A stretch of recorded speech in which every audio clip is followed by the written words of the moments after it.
Today is a scam warning that becomes toes, shits, and a rocket belt. Keep your hands where we can see them. Here's the real danger, guys. A lot of smart men don't get scammed because they're dumb. Oh, yeah. I think a lot of us are dumb. No, we get scammed because we're successful. That is how you ignore 9 red flags, because the guy says passive income in a vest. We're successful because we just think we can't be fooled. That's the blind spot. Do you guys clip your toenails or do you pick your toenails? That's not small talk. That's a relationship test with foot evidence. What do? Oh, yes. Uncle Keith is going there this morning. Yeah, I sure do. Do you pick or do you clip? Yeah. Well, I picked too deep last night. True story. Yeah, bloody toe. Yeah, walking around with a fucking little limp this morning. We think we're like smart. We think we're good at shit, and then we meet some dude. Some dude's like, hey man, I can make a bunch of cash. And then we go down the path with the dude and we give him our cash, and the next thing you know, his name's Bernie Madoff. You're like, what? If you snooze, you're 9 minutes behind. Snooze is a 9-minute loan from your future pissed off self. Guys, I got a confession to make. I pride myself on dropping factual content every single day, Monday to Friday, 8 o'clock live right here on The Big Show. And yesterday we provided some factual content that actually was a hoax. Yeah, and the whole internet was like, what? What? Yes. Nobody's going to JP Morgan. Nope. The JP Morgan story yesterday was an absolute hoax. I knew it was fake because JP Morgan would charge $18 just to browse. Fucking picking your toes. Every couch has seen a grown man make one hygiene choice he'd deny in court. You nasty motherfucker. Are you a picker? Well, get your hands off your dirty feet.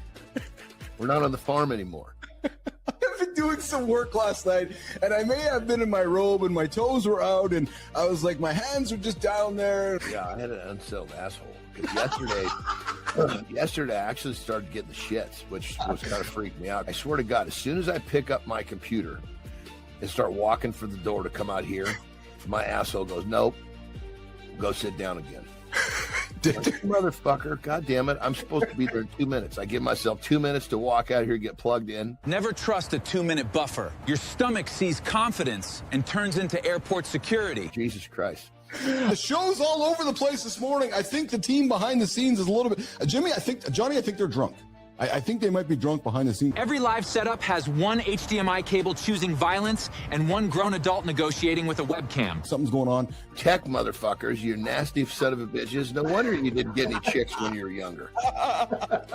Immediately, as soon as you pop off the ground, it's like 2 fire hoses, and you're standing on a beach ball trying to balance yourself. That is carrying 14 grocery bags because asking for help would apparently destroy the bloodline. Well, we don't have a parachute, we have a prayer chute. So we say a prayer before each time. If the backup plan is wordplay and Jesus, my ass just discovered indoor hobbies. They said, what happens if you get shot? And I'm like, well, provided I survive, I just land it. I'll just land it here on the ground. They go, no, we don't care about you. That is every job. The machine gets sympathy. You get a bullshit chair and a wellness email. What happens if the machine gets shot? Does it explode? No, it doesn't explode.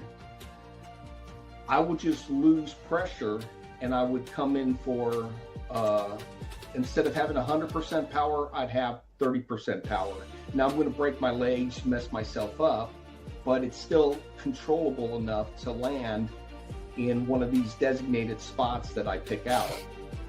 So I come in real hot, and then I throttle up at the last minute. But have you ever come up to a stop sign and you put on the brakes and you know you're going to miss the sign? Yeah, you hit the brakes too late. Yes. You didn't leave yourself enough space. I hit the throttle too late, and I'm trying to slow down. That is me hitting reply all, then discovering regret has no brakes. Boom! I touch land on the center field, and then I kind of lose my balance, fall forward, backward, and I fall on all fours.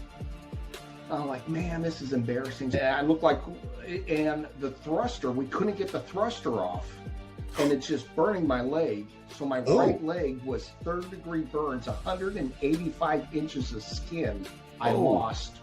I was in the hospital for, 2 months. Took me another month to just learn how to walk again. I'm not going to walk around for the rest of my life with a scar on my leg and feel like a failure because I didn't get back on the horse. I said, at least one more flight. And for some reason, this was in 2013, the rocket belt ran out of fuel early. I was about 15, 20 feet off the ground. Oh, shit. And I come falling out of the sky.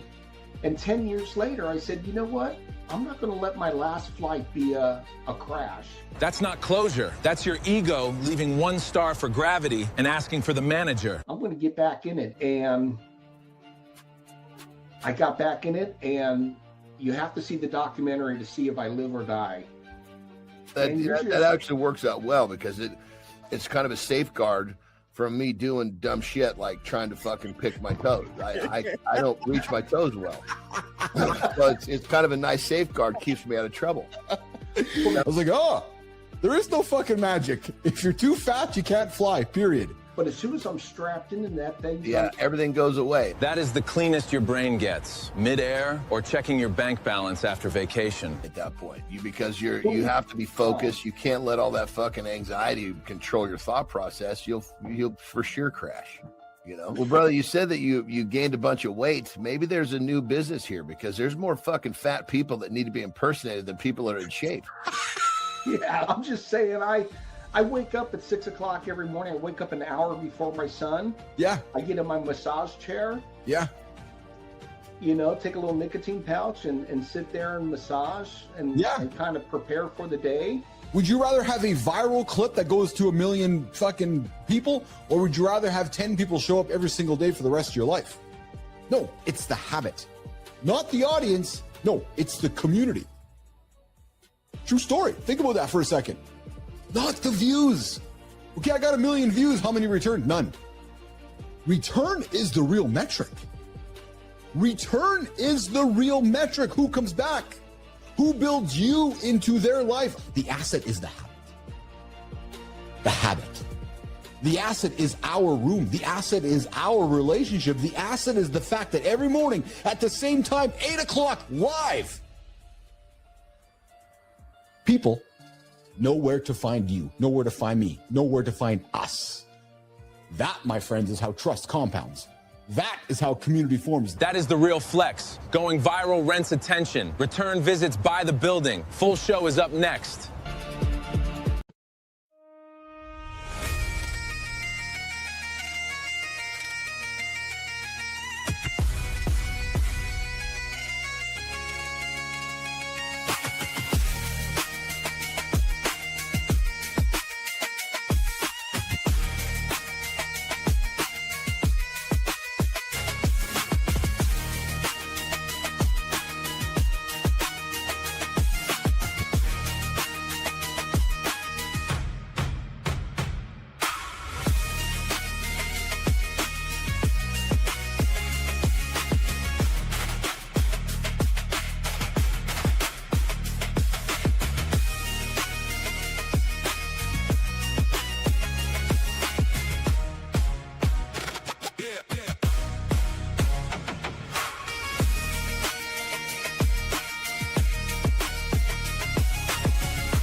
You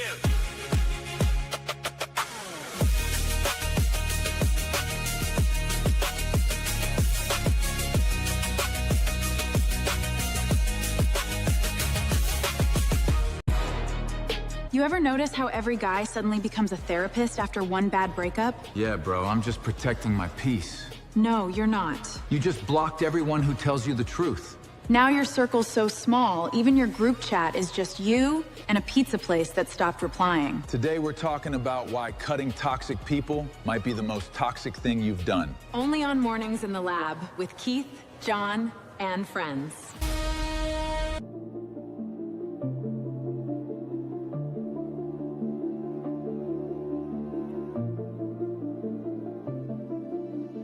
Good morning and welcome back to Mornings in the Lab with Keith, John, and friends.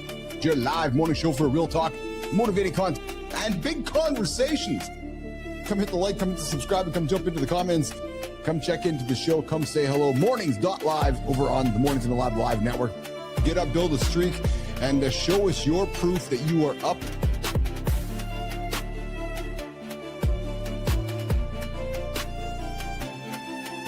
A live morning room. Safe space for you to start the day sharper, stronger, more awake, and less alone.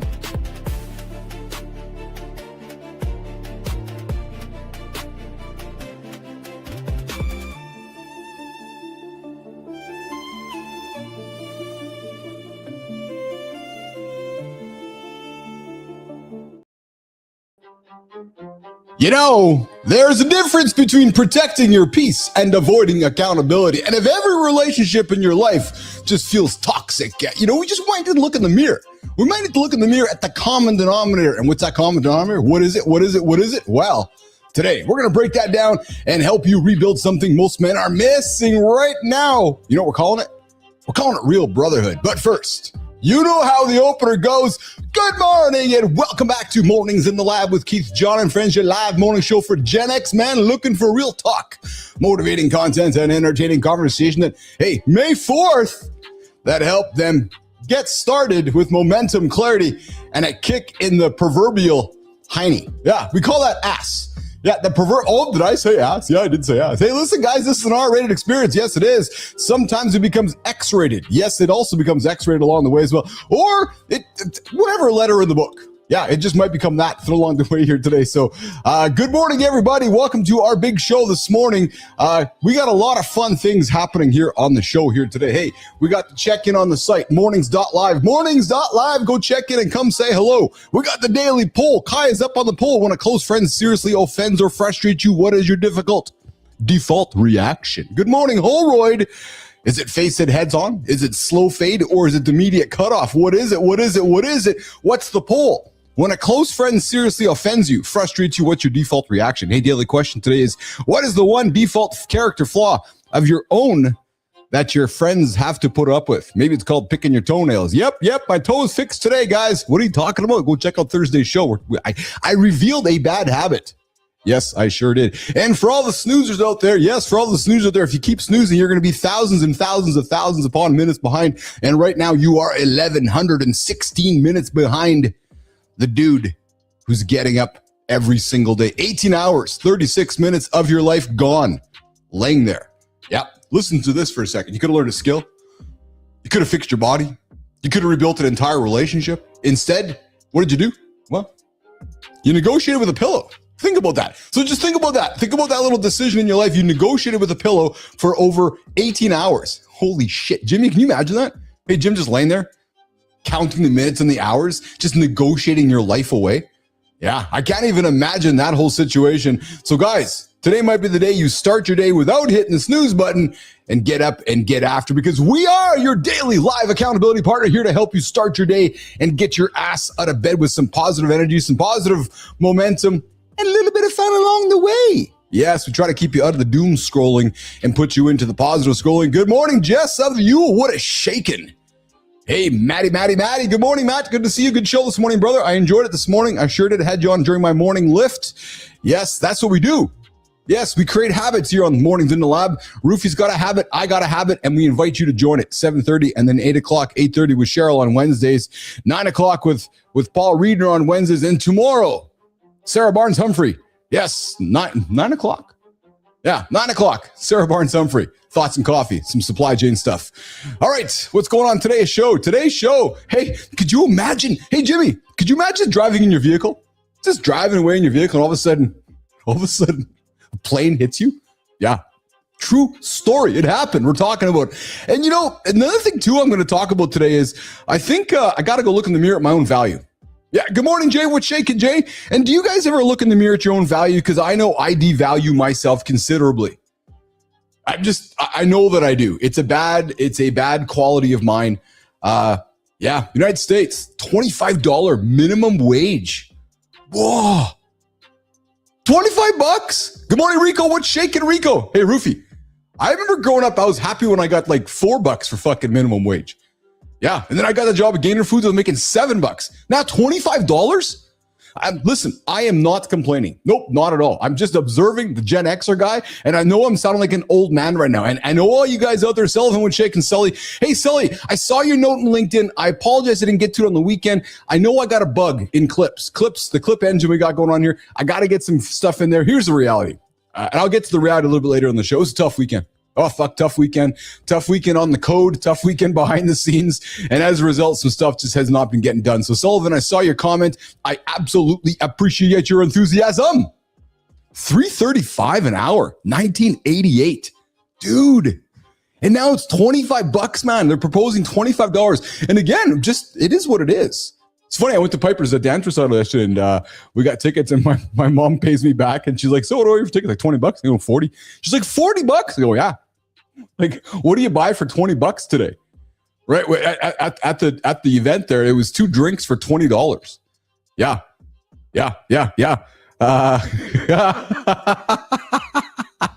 Sullivan, I don't speak fast. No, it's just my words coming out. I don't speak fast. No, it's just my words coming out at a quick pace. Yeah, true story. Hey, speaking of words coming out at a quick pace, I had some fun with Brooklyn this week, and I said to her, hey, what are you thinking about right now? She's like, nothing. I go, you lie. She's like, what?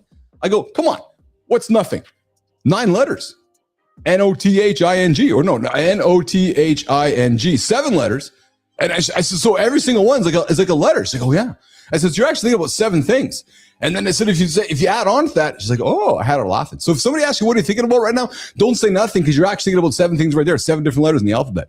Yes. So we got Jess Yule. I made $2.25 an hour in 2010 as a waitress. Talk about a slave wage, and $1.65 in 1972.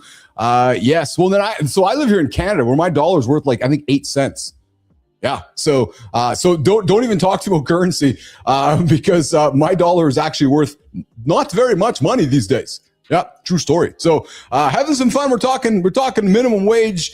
It is what it is. It's just the world we live in right now, and gas is not going down anytime soon. No, hey. So I like to play this trick with y'all all the time. There's a bunch of stuff happening over there right now. Okay, play with me. Everybody play with me. There's a bunch of stuff happening way over there right now. Look, everybody, I want you to look to your right. Look to your right. Okay, y'all looking to your right now. Everybody's looking to your right. Okay, shh. Yes, America, we're going to tell you about a UFO file we're going to open up today. I want you to look to the left. Oh, yeah, the administration is teasing a very interesting UFO file dropping sometime perhaps this week, because we don't want you looking over there, and we don't want you looking at the gas pumps as you drive by them. So what we want you to do is, we don't want you thinking about that guy's island. Nope. And we don't want you thinking about the gas pumps. Nope. And we don't want you thinking about what's happening over there just across the pond in that little sea over there. Yep. So instead, we're going to do, yep. Hey, Maddie, look to the left. Look. There's a UFO over there. Yes. That's a UFO over there. It's an unidentified flying object, because I don't want you looking over there. Yeah, true story. Coming up. Hey, Sanalytics are real. I want to talk to Johnny about it. I wonder if he knows anything about it, because I don't. And then, of course, hey, Sanalytics to Mike Seneca. Mike Seneca, he was trained by Dwayne Johnson's uncle. Yes, now he races, he flies, and he body slams his way through life. If you think, so nation, Kai's been doing a hell of a job finding us interesting people. And kudos to Kai for that one. And we've also put this collision engine inside the platform here to help find other interesting people. And I got to tell you, man, I think Mike Seneca is going to be an interesting one. So the guy races race cars, flies airplanes, and wrestles. And no, not all at the same time. No, that's John Anderson. Yeah, this is one of those stories that's going to make you think about, it's going to make you really think about excuses really fast. Yeah, this guy's a pilot, NASCAR driver, pro wrestler, and entrepreneur who's still chasing the next level. We're talking about resilience, reinvention, what it actually looks like to live a life most people are too scared to even attempt. Speaking of that, I got to share a little revelation this weekend, guys. I had the entrepreneur's tears this weekend. Yep, and don't tell me you guys ever have them. All right, yeah, I had them. Just had some tough moments, man. True story. And to those you motherfuckers out there that would say that you don't, I think you're lying to me. I think you're absolutely lying to me. Because I think we have moments that we don't want to share with the world, and I'm taking some time right now to share with the world. Yeah, I had some entrepreneur's tears this weekend. We looked in my own mirror, collected myself, and no, not full on sobbing, just some full on holy shit. I'm on the side of the mountain right now, and it's so far, but I so fucking believe. So you strap in and you go harder. Speaking of strapping in and going harder, the guy's on time. Who's that? My brother from another mother. Look at him coming in, Jimmy. His name is John Anderson. Good morning, nation. Last week was proof this is not your normal morning show. We had death, rebirth, internet arguments, and a jetpack survival story. That's not casual programming. Other shows say, coming up next, traffic. We say, coming up next, did time reset? That's why this is the greatest morning show. Big stories, weird turns, and real lessons before breakfast. And the crazy part? It worked. Somehow, all of that belonged here. Now we turn to this week's guests. The standard has been set dangerously high. Nation, let's see what they bring. If last week was the warm-up, we're in trouble. Let's start the morning loop.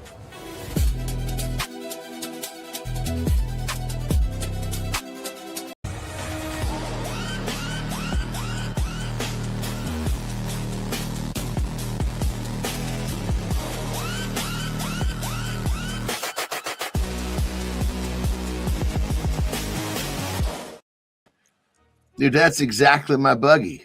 I was going to say it looks like your buggy. To the T, even the little fucking side windows. You know, the crazy part is the AI version of me gets in and out of that fucker a lot easier than the real me. Well, and it was not lost upon me. Jimmy put you in the short shorts too. Yeah. I don't pay too much attention to what I'm wearing because I guess if I'm digging the vehicle, I stay on the vehicle. If I'm throwing the vehicle away, I go to the clothing. That looks like I've seen some clips on Instagram and I've seen your shit over the years together here. I haven't really had a chance to talk to you about it. That looks like a fucking fun vehicle to drive. Like just point blank period. Like just period. Like, yeah, I'm gonna get the thing. Very shorts are the longer version of what they had me. That's true, yeah. Or they're just riding up because you're nice. I know they could put me into pecker shorts. I'm good. They're coming back. It's a fun vehicle. The fucking problem is that it's it's a desert vehicle, and I bought it as a desert vehicle. Yeah. Yes. And I want it to be nicer. Yeah. I want to get it redone. So, like $5,000 down there. They will fucking redo these things for you. Oh, they're probably just sitting on the side of the road, eh? Like they're probably like I'm making a joke, but they're probably quite prevalent, aren't they?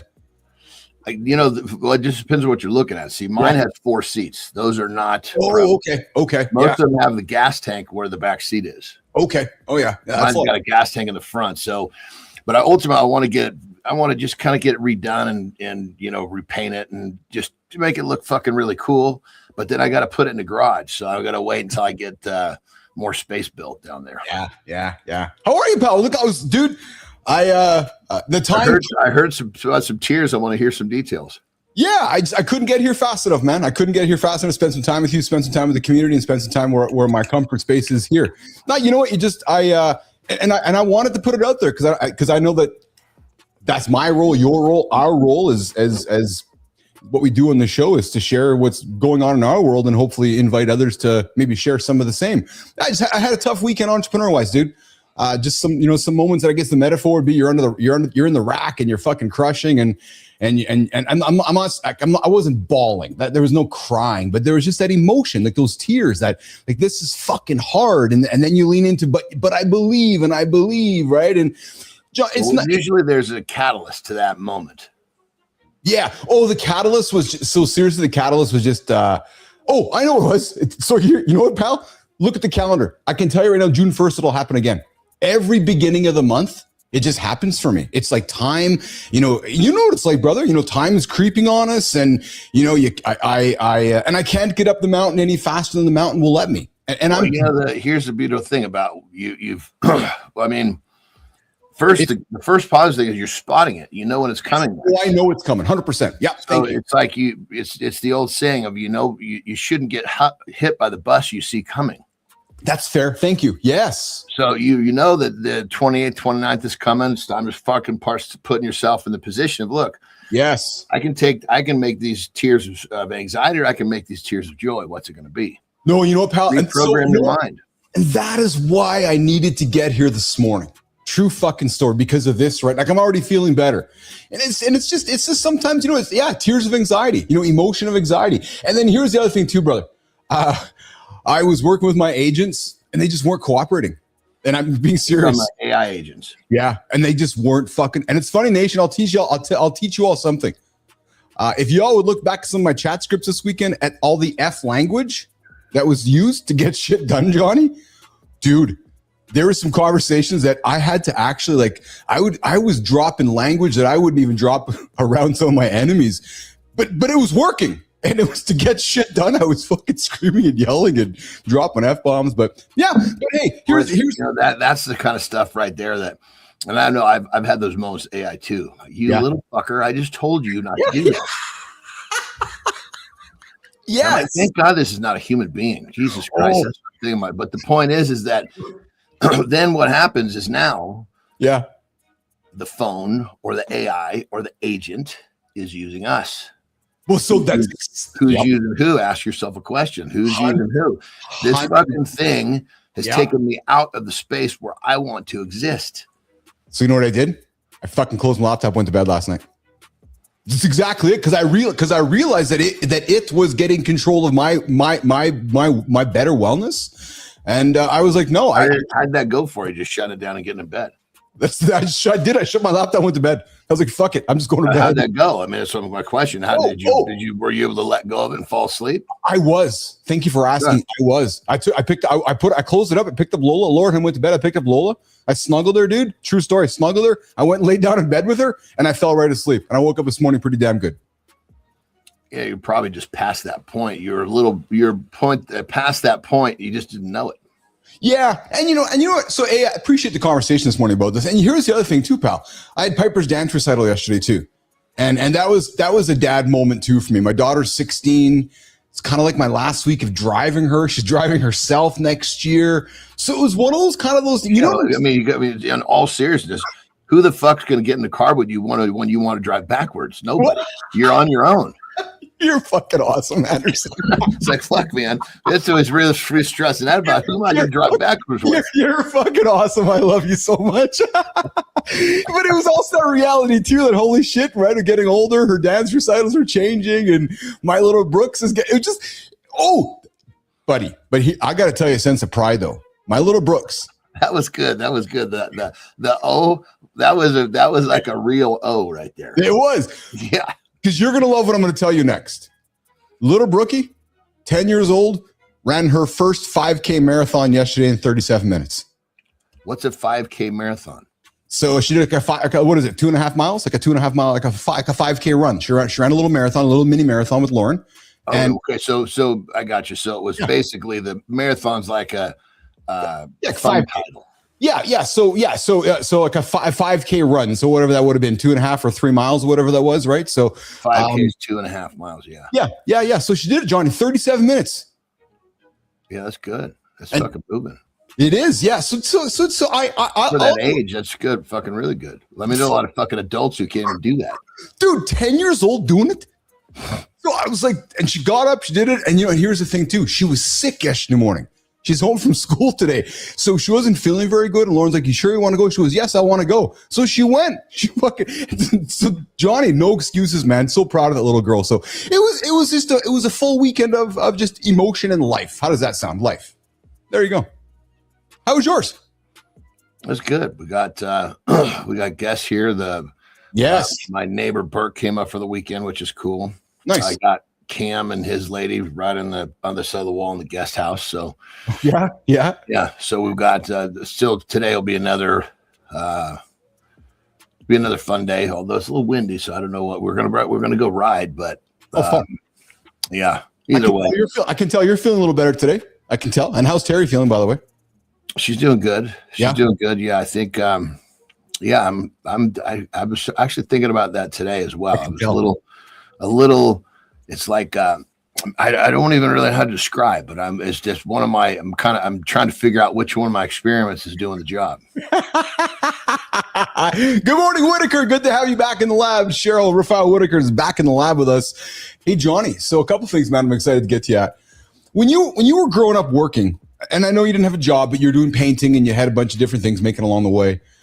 What was minimum wage back in your world back then? Do you recall by any stretch? Like, do you have any memory? I know what minimum wage was whenever I had a job to receive it. Well, because when you were painting, you would have had some kind of wage. So it would have worked out to something, right? So whether it would have been $3 or $5 or $10. You mean what I was paying people? Yeah. Okay. Yes. Yeah. 100%. Yeah. Yeah. I would always try to pay in a way where they were fucking stoked to be there. Okay. So I wasn't the guy going, okay, what's the least I can pay? Yeah. It's like, I'm like, okay, let's pay him this so that he's fucking jacked to show up. Yes. Minimum wage going up $25 in America, Johnny. That's what it is, $25. They're proposing. They're proposing it to go.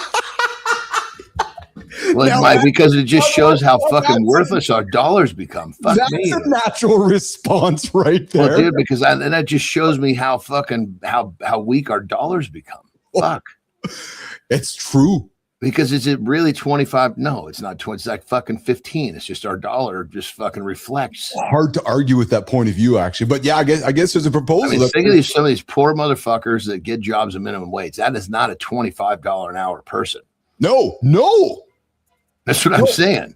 Yeah. You know, that's a fucking inflated dollar, $25 person. So it's funny, John. So I was at Piper's Dance Recital yesterday, and my mom says, what do I owe you for tickets? She's like, what, $20? I go, no, 40. She's like, $40? So they're the same point, right? So it's like 100% more than what she had in her mind. Dude, you didn't make your mom pay for tickets, did you? Oh, I made her pay for 60. Are you one of those fuckers? No. I say, Jesus Christ. Actually, I'll tell you what actually happened. So my mom and dad are the people they even if I say no, they still give me the money. Yeah. So I took the money, gave it to Carter. So Carter put gas in the car. Yeah. And then what you do is you don't put your hand out and say, give it to Carter. Make them give it. Well, that's exactly it. Yeah. Speaking of giving it, dude, there's a guy in Chicago yesterday driving to work, just doing his thing. And I'm actually surprised this hasn't happened before. Hey, I think, Jim, you got a clip on this, eh? Jimmy, run the clip. A commercial plane clipped a light pole over the Jersey Turnpike yesterday and just kept going. Landed like nothing happened. United Flight 169 from Venice. 221 passengers. Landing gear hit a turnpike light pole and sent debris into a bread truck and a Jeep. And the condition of the pilot. How does a 767 get low enough to clip a damn light pole on a highway? NTSB is on site today. Black box is pulled. We're getting into all of it. That dash cam footage is going to haunt Newark for a while. Great clip, Jimmy. Yeah, could you imagine this, Johnny? Just doing your job, just driving. All of a sudden, that's the guy driving in his truck with his dash cam and just going about it. And then the airplane clipped that light standard and it crashed it. Good thing the guy lived. Yeah, that's fucking nuts, dude. That is totally nuts. You know what else is nuts? So I found something that I wonder if you've tried this or if you've seen this. Jimmy, put this insane Aussie wood cutting thing. So, dude, I've kind of seen this before, but I wanted to show this to you. Have you seen this before? And have you tried this before where they do this? You know what I'm talking about? Like, do you know anything about this? This is like lumberjack competition. Yeah. Have you tried this before? No. Why the fuck would I want to try that? So I got to be honest. I don't fully understand. Real quick, back to that. What makes you think that I'd want to try that? Well, so I'll tell you why. Because you, what I love about you just do crazy shit, and I do crazy shit that interests me and what I'm trying to achieve. Well, I figure, but I know, but there's something about this that struck me that might have been interesting to you as a strong man, or like I could fucking do that and better than anybody else. I do. I mean, dude, I'll be totally honest, dude. I mean, the guys that are the best at this, yeah. No fucking guys coming from another fucking sport. They're good at that. Yeah. It's like when you get into, like, for example, as a pro strongman, Yes. you might have pro powerlifters that might be stronger in the powerlifting world. They come to strongman, they get fucking turned upside down. That's exactly what you're looking at here. This is a skill in itself. Yes, these guys are strong. They're athletes, got endurance. That's the base athleticism. But they've honed a fucking skill of jumping up on those, like, look at how many they've got. They hit that fucking thing with their axe X amount of times. They get that perfect hole. They slide that fucking board in there. You and I would be sitting there whacking that hole all fucking day trying to get the board in there. And then it wouldn't stand like this. It'd be like this, and the thing would fall off. I got to be honest. I don't fully understand the sport. Like, I know they got I really don't. So think like this. Back in the day, yes, right? Let's just say we were out and we were fucking cutting down trees, right? And I was watching, yes, while you were doing the work, yes. Well, and this would I'd probably be telling you what to do. This is not something interesting. Killing food, I'll take control of that. But as you see, like modern day guys on a really tall tree, they'll go up and they'll cut the top half off, right? So maybe they got to fall the tree in a place where they can't fall the whole thing. Oh, right. So they'll go up, they'll take them up, they'll cut the top half off. Yes. So these guys are going up to symbolize going up to cut the top half of a tree off. Oh, I see. Okay. I get up to a certain point. They could do that all fucking day. They could go up 100 feet high. Yeah. Huh, interesting. And now you got to figure they're not negotiating branches. They're not negotiating bark. This is fucking easy for them. Yes. Yeah. Hey, Johnny, a couple of things. Do you know what senolytics are? I got to think. So I put this on the table because I'm hoping you can teach me about them. Do you know about say it again? Senolytics. Senolytics. I mean, if I know what it is, I'm not connecting the dots right now. We're going to talk about it in a second, but coming up here at the bottom of the hour, we got Mike Seneca, Johnny, NASCAR driver, pilot, and professional wrestler. I don't know. Trained by Dwayne Johnson's uncle. Yeah, coming up, Mike Seneca is going to join us in a few moments. But before we do that, so I found this because I wanted to talk to you and I wanted you to teach me. So it has to do with, I'm probably not going to pronounce them properly, but something to do with dasatinib and quercetin. Quercetin, I think we've talked about that before, no? Hold on, back up, say it one more time. Yeah, dasatinib and quercetin. It's about longevity with your cells. Jimmy, run this clip so Johnny can see it, and then we're going to talk about it. Every longevity podcast is selling zombie cell pills now, and not one of those pills has passed a real human trial. A 2026 study tested 21 senolytic drugs. None have proven they extend healthy human life. The mechanism is legit. The $100 supplement stack. That's faith, not data. So, do you know anything about like quercetin or these senolytics? Like, I was wondering if they were kind of linked to the peptide kind of world that you research in. Well, they're talking about autophagy. They're talking about killing zombie cells. Can you tell me about that? There's many ways to do it. Like fasting is a way to getting into autophagy. Basically, it's like think like this. Back when we're let's say I go out to go kill food and I don't get anything. I come home and we're fucking hungry. Okay. Right? So we haven't eaten in say 2 days. Yes. Our bodies are going, okay, you're not getting fucking fuel. We better fucking make this ship really goddamn efficient. It's time to go and fucking chew up and get rid of all these cells that are not helping us get food. Oh yeah. Okay. Yeah. It does. It's think of it like house cleaning. Gets all these cells that are kind of wandering around. And keep in mind, you could call this pattern interruption. Because think about a zombie cell. If it continues to be a zombie, it could potentially morph into a cancerous cell. I see. Okay. So pattern interrupting, number one, that's the way I like to call it. Because when you're not making claims to stop cancer, it's just stopping patterns. Well, yes. Anyway, so what they're talking about is a version of getting rid of zombie cells. And there's a lot of ways to go about it. There's a peptide called FOXO4 that does a great job of that.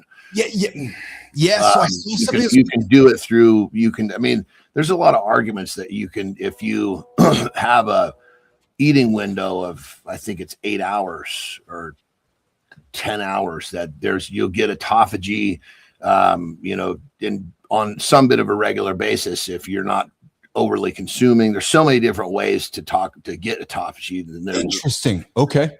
But for those that don't like to, like for me, I don't like to fast. Right. So yes. Good morning, Derek. Real easy to take FOXO4 and Okay. get some autophagy and be done with it. Oh, interesting. Good morning, Derek Johnson. Thanks for joining myself, Mike Sullivan, and John Anderson this morning on Mornings in Live with Keith, John, and friends. Mike Seneca is joining us in a few moments. Wrestler, NASCAR driver, and pilot. Interesting story. Hanging out with myself and John this morning. Speaking of interesting, John, so I got something fun with you, man. You know how we always like to laugh about distractions. Well, the world right now is saying, go look over there. Go look to your left. Go look to your left. Go look to your left. Go look to your left. Because the administration is going to launch something, Jimmy, to the right.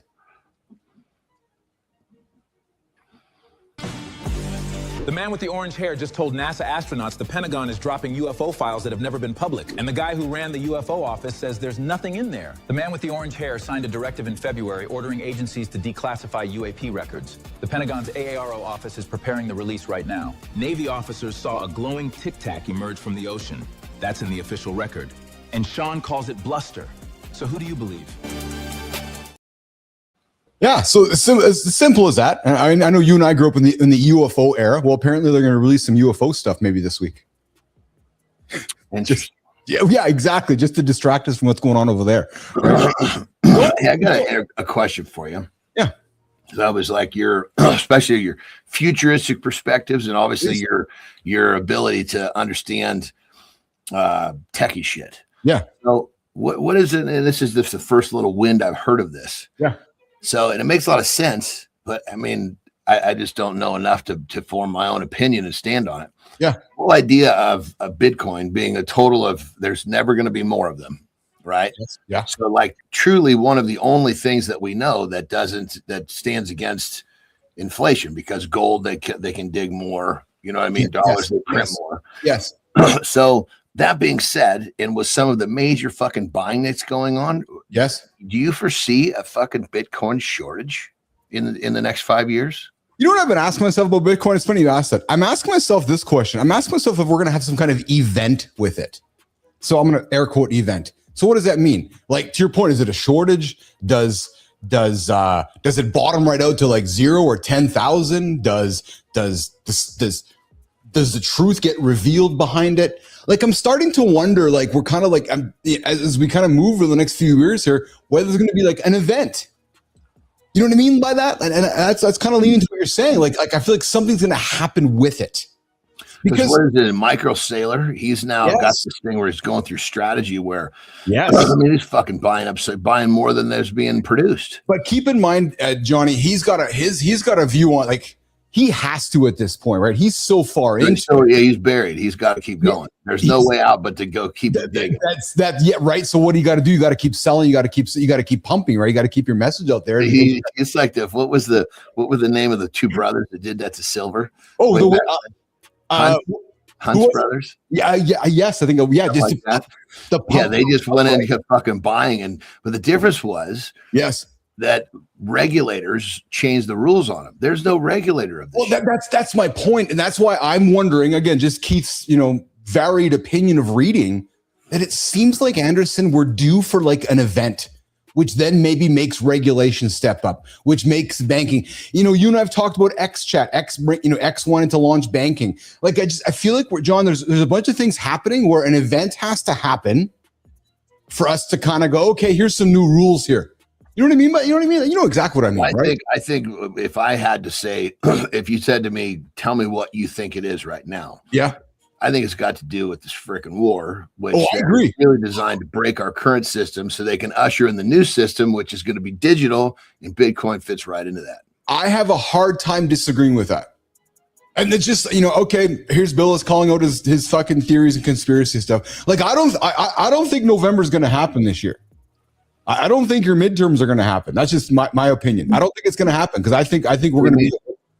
I think we're going to be at war, and then as a result, like I think it's going to be an interesting number of months coming up ahead of us here. I just do. I really do. And that's going to be one of them. No, we're not going to do midterms. Oh, what do you mean?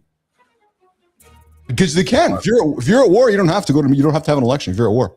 Well, I was going to say that would be a massive fucking change. Holy shit! Whoa. Hey, then people are fucking talking about feeling trapped. Holy shit! Oh shit! Yeah. Hey, speaking of trapped, so again, you hear these things, you wonder about things, and I get curious about things, and I saw this clip yesterday, and you got to process it to think whether it's true. Jimmy, let's run this ex-Russia.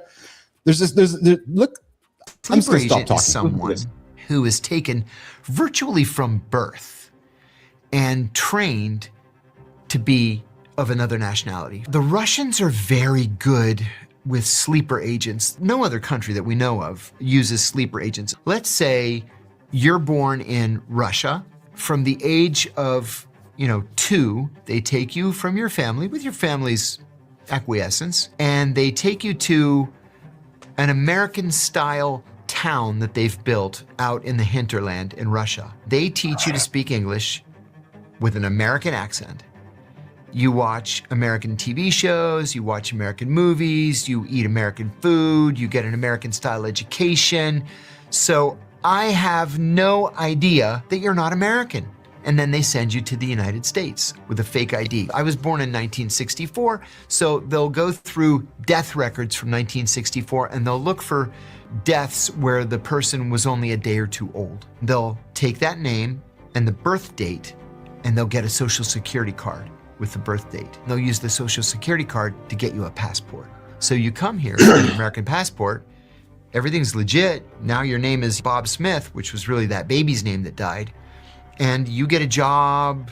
You may work as a travel agent for 20 years and never hear from them, but then they'll activate you and they'll say, we want you to go take care of this target over here. Jimmy, kill it.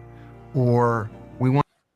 So fascinating stuff, because you think it's movie stuff, but it's real. You got to think it's real. Like the world is too big to think that shit doesn't happen. Don't you think? I mean, the only part that threw me for a little bit of a loop was when he's making it sound like he's got to go shoot somebody. Yes. I'm wondering if that is a symbol, or is that literally got to go knock somebody off? Yeah, because go take care of this. Yes. If take this part away, go take care of this. It could mean go grab a file from somebody's office. It could mean 100 things. So this was the only part that was the only part of the communication where I thought, okay, I'm assuming this is symbolic, but I could be wrong. Yeah. Well, it's just we know if it's happening over there, it's happening over here, right? So what also caught me though is just like there's these fake American towns in hinterland Russia where it's like you're living in America but you're not. I don't know. It's quite fascinating to me. I'll tell you what's also interesting, Johnny, and you've talked to this before. And I know we got fake Chinese towns in every major city. It's called Chinatown. That's true, actually. Yes, yeah. Hey, Huberman was out on the networks last week talking about the powers of Huberman, Andrea Huberman, talking about the powers of Tildenafil and Tildenafil, CL, men our age. You talk about it yourself. I'm not going to use the word should, but men our age might want to consider taking a daily dose of Tildenafil. Johnny, talk about it. Basic takeaway is that the person taking the dose needs to understand what the benefit is. Yes, thank you. Yes, that's the first thing. Are we listening to him or me? Yeah. Jimmy, can you play this clip for a second? Well, but to lower blood pressure, the basic takeaway is that most every male 40 and older should probably be taking somewhere between 2.5 and 5 milligrams of tadalafil, not necessarily for erectile function, although it will augment that as well, but to lower blood pressure and to improve vasodilation for the brain, for the prostate. And I'm not saying this as a biohacker or a podcaster. We had our head of male sexual health from Stanford. His name is Mike Eisenberg. He's an MD, PhD. He is best in class in terms of male sexual health, endocrinology, et cetera. And that's his recommendation. And it's one that most every male, maybe 35, but at least 40 and older should take just as a preventative. Strokes. And so you don't think that'll... Jimmy, kill it. So Johnny, you've talked about this before. You've talked about it quite often, actually, because you're a regular user of it, aren't you? Yeah, well, I started to use it because I noticed a few years back that my stream of piss was slowing down at night. Okay. I get up and I take a piss. I'm like, fuck, man, what are we waiting for here? Yes, yeah. And it starts to fucking come out, and it's like, Jesus Christ, what? It feels like somebody's fucking got a pinch on me, but I'm not even touching the goddamn thing. And so what it is that prostate enlarges, is pretty common. Yeah. Leans on the basically the hose where we take a piss. Yes. Yes. And so I started using it for that reason. Now, granted, people use it for all sorts of other reasons, which I use it for my reason, and I'm happy to get the other benefits. So what I had to do, and what I recommend if people are using it for my purpose, is you start off with that. Usually they get prescribed 5 milligrams. They're like, I'm already on it, doesn't work. Well, it may not do the trick, but you may not be on enough. So I say every week, go up another 5 milligrams. So for me to do the job, I have to be north of 20 milligrams for it to do the job. Johnny, what's one of those tablets? Are they tuned? Like what is a tablet? Like one of those Tildenafil tablets, like a Cialis, like what is it? Like, is it a 2.5 or 5 or is it a 20? Do you know? Oh yeah. I mean, they're all different types. So the ones I get are 20 milligrams. Yes. Because I know that I need 20 or more. Oh, I see. Okay. I get you. Okay. Yeah. But it's just like, like anything else, you can buy different strengths of tablet. Yeah. Well, and as we know, they discovered the erection drug because when you told me this before, when they were developing that, they discovered the lower blood pressure, right? I think it was, there's multiple stories about Viagra and Cialis having similar effects in the regards that they were invented. They were put on the, tried to be approved for one thing, but then they pivoted. They realized there's more benefits for it. Gotcha. But I'm just sitting here rattling off in my head. Yeah. I got to 10 people real quick of clients that I've helped with slowing down the pee stream just by helping them understand they got to slowly titrate up to find out what the dose is that does the job. Some people get it at 10 milligrams. The last client I had, he was on 5. I said, okay, let's go to 10, see what happens. Let me know in a week. He said before the week came up, he started pissing normally. Do you need to have a script in the United States for those products? I know in Canada you do. Well, I guess it depends on how you want to play the game. That's fair enough. You can get it. Yes. Do you need a prescription for it? That's a good question. Yeah. No, I don't know. I actually don't know. Hey, Jimmy, you got an epic spot for me? I think you do. Check this out, dude. So I think this little dude here was having some fun this weekend with his dad. Check this out, man. This is cute. This nonstop. Just look at him draining him. Honest to God. The kid's clearly done this before, Anderson. He's like, okay, I've done this before and I'm going to do it again for camera. He's just knocking them off, one, just going after it nonstop. Hey, you're hanging out with Keith and John this morning on Mornings Live. I don't know what happened with Mike Seneca. Maybe he's flying to a wrestling match or something, but we were supposed to have Seneca on the show here today. But we'll see what happens with that one. Hey, morning sex, morning wood. Jimmy, you got a clip there for us to run? I think you do, actually. So we got a little clip here. What's the best time to have sex? The best is you want to have a time. So first of all, most people are intimate between 10:30 and 11:30 at night. That's just a survey that we did. So it makes kind of a lot of sense. But here's what's interesting is your hormone profile doesn't look too good at 11:30 at night for having sex. In order to have successful sex, you want to have estrogen, testosterone, progesterone, adrenaline, and cortisol all to be high, and melatonin to be low. Mm-hmm. What do you think your hormone profile looks like at 10:30 at night? It's literally the opposite, right? Melatonin is high, and all those other things are low. That's hint number 1 as to when would probably be the best time to have sex. Hint number 2, if you happen to be having sex with somebody who was born biologically male, what do most men wake up with in the morning? An erection. If that's not Mother Nature telling you when to use that thing, I don't know what is, right? So when you start to look at it, and we actually did the surveys, we discovered that people actually have greater connection and greater performance in their sex when they have sex in the morning time. Now, do you have to brush your teeth and throw in a little mouthwash first? Yes, of course you do. Like, let's be fair to your partner here. But you end up learning quite a bit. Again, your body is telling you this is actually the perfect time to do something like this. There you go. So the guy's talking when's the best time to have sex, and from this doctor's perspective, it's morning sex. And it's truth to morning. That's a quickie at best. Yeah, my situations are well planned with blocks of time. Dude, so it's funny you say that because my equipment works well in the morning. I got no problems working well in the morning. But the stopwatch goes fast in the morning too, it seems like, because everything is going fast. It's like, okay, it's time to get up and get after it. And next thing you know, it's all done and over with. But, and it makes actually a lot of sense that, your what do you call it? your profile is not optimized at 10, 30, 11 o'clock at night. Well, no shit, because I've had a full day of whatever ahead of me. Yet I enjoy having sex at night before I go to bed because I sleep better. But when he talks about the best time, yeah, it makes a lot of sense to do it first thing in the morning because that is when we are at our most optimum. Yes, Brian Shaw is a monster, says Bullshit Professor John Petricelli in response to Sullivan. Saw strongman Brian Shaw Amazon doc over the weekend. Speaking of docs, did you by any chance watch that 3-minute private little video I sent you on Friday? What did you send me? I sent you that private. So, and I don't expect that you did, but I'm just curious if you did. No, I remember. I'm trying to think of what was it? I believe I did watch it. Yeah. So Dan Schlund, Rocket Man. Dan. Oh yeah, no. Actually, I didn't get a chance to watch that. So I think you'll enjoy it. It's about 2.5 minutes. So I want to tell you a little bit about it. So it's actually not public. Him and I had coffee. Yeah, because you said don't share that. Yeah. So we had coffee on Friday. You know what, dude? He shared stuff with me after our show on Friday. I was like, dude, why'd you tell us that on the show? He's Danny, if you're watching, man, I got a love for you, man. A lot of love for you. I can tell he's broken upstairs a little bit. I don't think he would mind if I said that.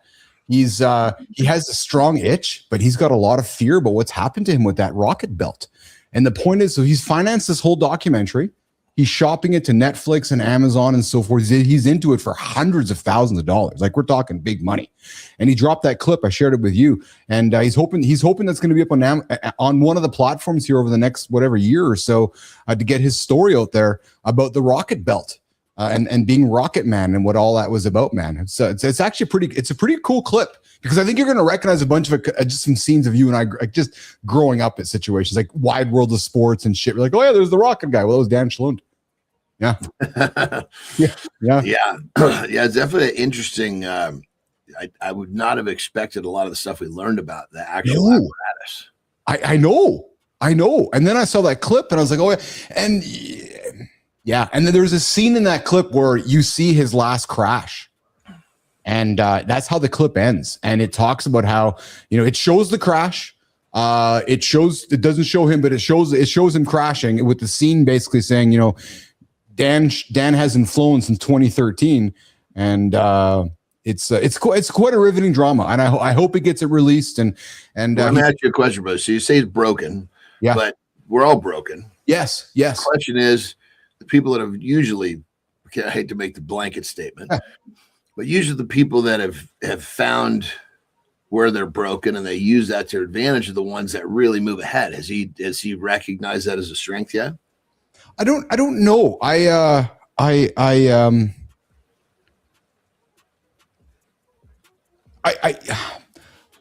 From my observation of spending time with him, I believe he does. Because here's the thing, John, that crash that he filmed is his last memory of that belt. And it scarred him, literally scarred him, and it almost killed him. But yet in talking to him, even on the show and then after the show, I can tell he has this strong desire to get over that. I don't want my last memory to be just that. And it's like, he's like, my last memory is that. I don't want it to be that, but I don't know how to get here.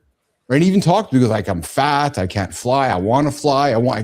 I can sense he's really wanting to. So him sitting back in that chair was not a sign of prosperity. It was a sign of, fuck, God damn it, I need to get off my fat ass and go get this done again. I get that sense. I do. And I get a sense that he, it's like, there's a connect from, I don't like how it ended. I want to do it again, but I'm not getting any younger. I got all this stuff. I want to connect from here to here, but but it's scary. And it's like, okay, but I'm 57. Do I need to do it? Right. But yet my last memory of that is that the whole thing, John, was quite fascinating to me because I feel like I was talking to a broken person. I don't mean that in a negative way, Dan, if you're tuning in. I mean it as that's why I said to him, like, is there ways that we can help you forward? And I even said, if you're going to go on your journey, let's film it and get you on the show and maybe do your own show. And Keith and John, I said, John can help you. I can help you. I don't know. I wanted to help the guy because I can tell there was something about him that was like, I want broken maybe a little bit too strong. And I don't, yeah. Too strong. Yeah. Yes. Maybe say what would be a word that would fit that description, but show something a little, because when broken, I'm still looking for broken. I think what I'm seeing is conflicted.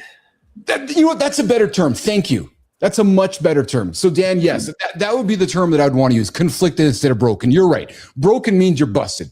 I sense there's a strong conflict for him, right? Because he's like, I want that, but I don't know how to get there. I don't like my last memory of it. And do I need to? My identity, and I can tell his identity is rooted so much in his past, right? Fascinating fellow, dude. Fascinating fellow. Here's what's fascinating. Jimmy, let's run this committed clip, man. This is pretty interesting, dude. Well, real quick before we move on from there, yeah. What you're describing is very common for athletes. Yes, because they're no matter how it ends, they don't want it to end there. That's yes. So Jonathan Taves, one of the NHL's most successful NHL players over the last probably 20, 30 years ever, frankly. He was taken out of the game a couple years back through long COVID, and the game was taken away from him. He's like, well, fuck, I'm not ready to leave yet. Right. So he went, he stepped away from the game for a couple of years. And I share this with you because he went to India and found himself and figured it all out so he can come back and play the game again. He played in Winnipeg this last year, but to your point, because he didn't like how it was ended for him.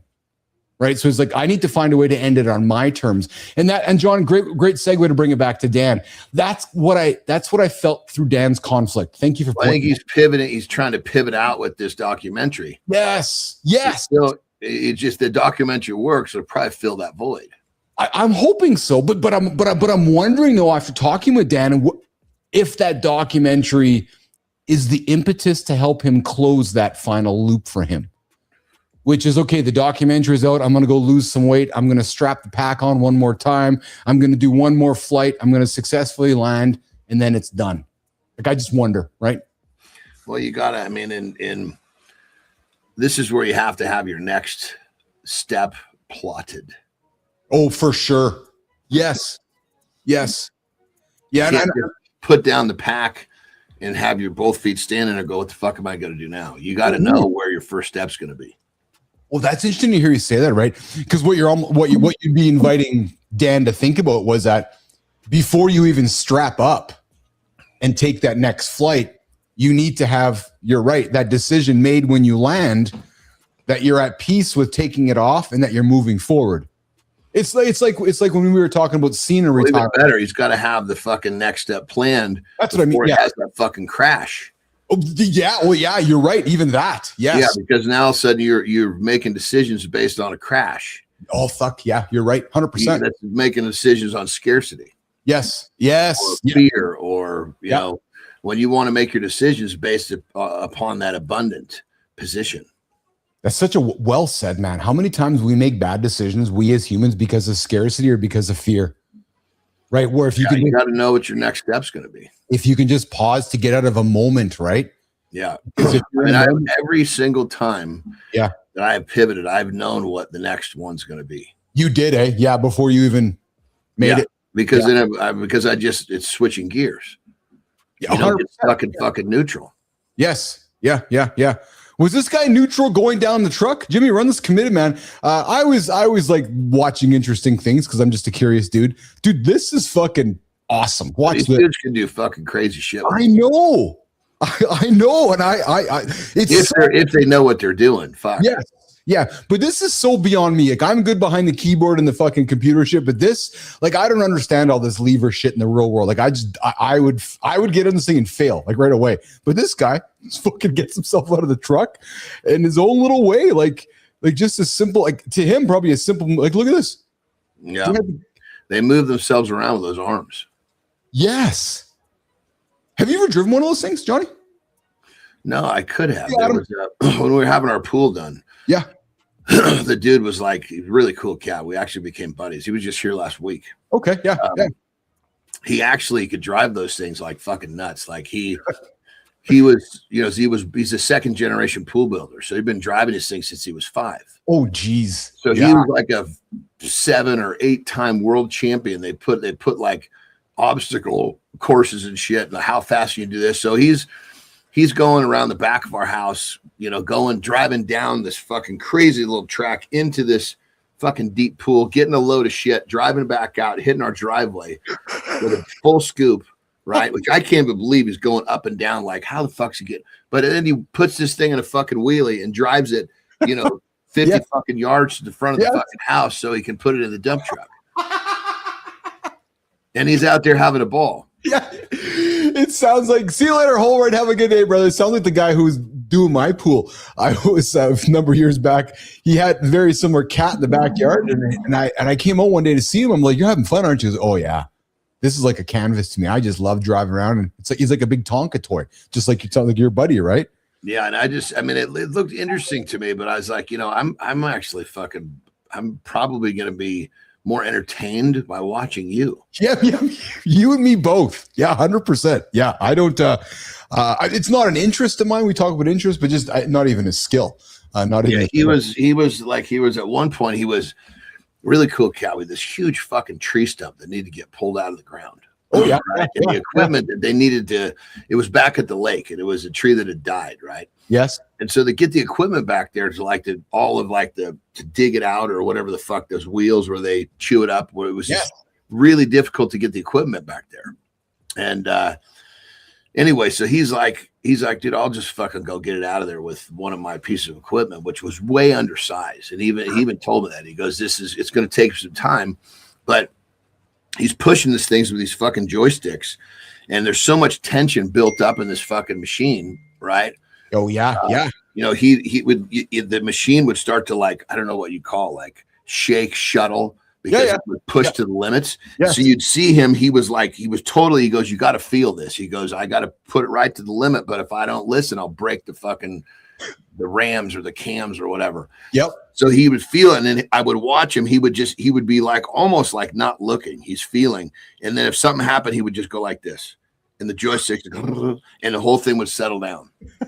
And then he would fucking start doing it. Was like truly fucking like, whoa, this fucking dude is like next level at doing this. It's all That being said, it just demonstrates how fucking amazing it is to watch somebody that's like ultra good at something. Well, that's why I enjoy watching Committed with you. I'm serious, because you're able to pick out these obscure skills or obscure things, because to be really excellent at something, like you're really good, like you said, you're really good at like the detail after detail after detail, like where you stand, how your shot is, like everything. And that's not the average person. So when you watch somebody who's excellent, how could you not enjoy that? Yeah. Like honestly, right? So hey, science is finally revealing some truth, man.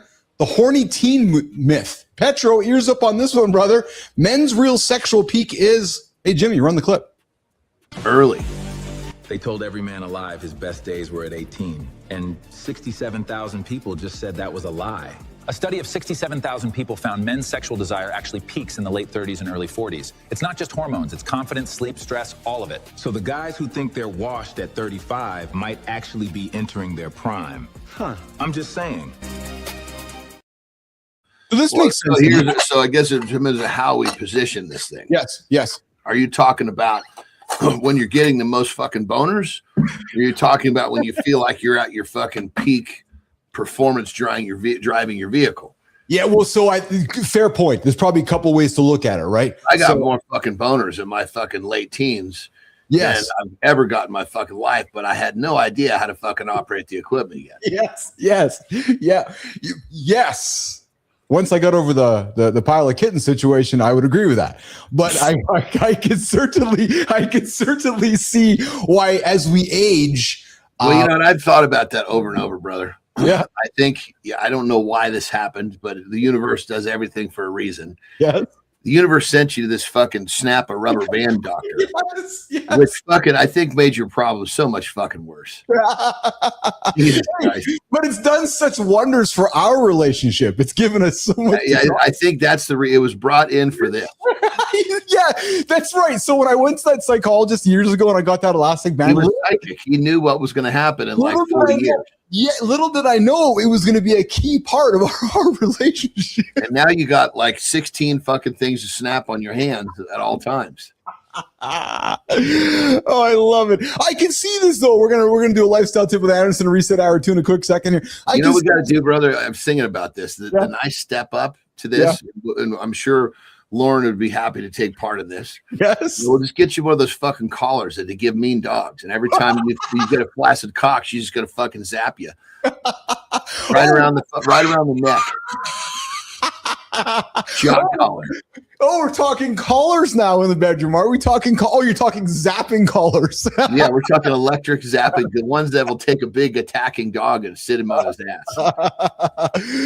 Oh my God. Petro says when 18, it was an all-time high, but each year the record was broken again and again and again.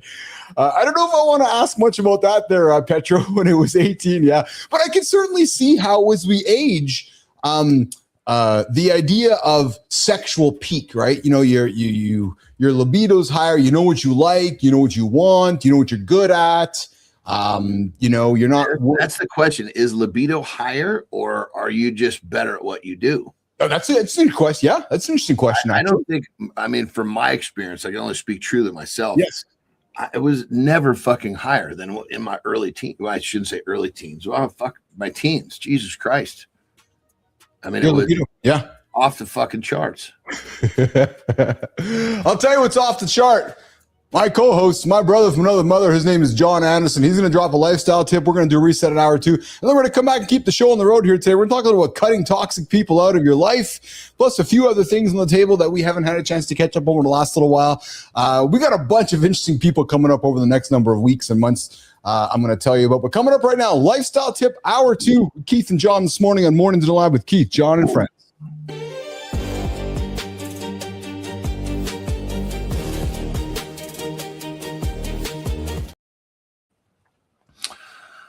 All right. It may be time to do some friend inventory. What does that mean? Look at the people you call friends and ask yourself, what is it that they are bringing to your life that would actually give them the title of a friend?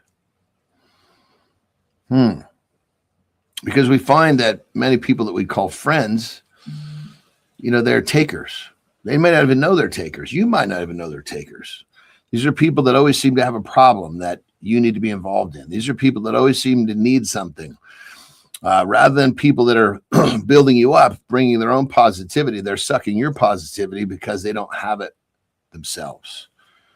And we've all heard the saying, you're going to end up being, you know, the average of the people you spend the most time with. Well, there's some of those people you have no choice. There's other people that you do. Those are the people that you need to do your friend inventory with. Hopefully, you'll register that you've actually collected some pretty positive people around you. But unfortunately, in the times we live in today, there's a really solid chance that hasn't happened. You just haven't picked it out yet. So when you take this bull by the horns and do some difficult shit, we've talked about that before, which means putting some distance between you and those friends, which should probably be acquaintances that are dragging you down, your life will change. So what's the tip? Pull up your fucking big boy panties, do some difficult shit, which is called friend inventory. Rock and roll.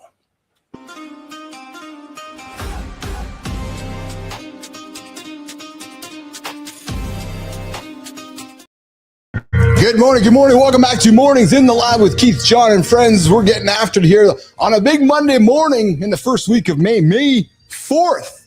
May the 4th be with you. Good morning, everybody. Hey, we had our guest, Mike Seneca, drop his note about a half an hour ago, said he got something to come up this morning, so he will not be joining us today. So you got myself and Anderson for the big show. We call it Mornings in the Lab with Keith, John, and friends. I hope you stuck around for the first hour. We had a lot of fun. We talked about the guy driving his truck hit by an airplane. Yeah, landing. What? True story. Go check it out. A fellow in Newark. Yes, that's exactly what happened. Plus, we talked about something that's happening over there. Might pay your attention to what's happening over there. Yeah, a little distraction happening with the administration. What am I talking about? Look for the UFOs. That might be ready. But coming up right now, we're going to get into the deep dive. We're talking toxic friendships, toxic relationships, and why cutting toxic people out of your life might be the best move you can make as you head through May 2026 into the future. And that conversation with myself and John starts right now.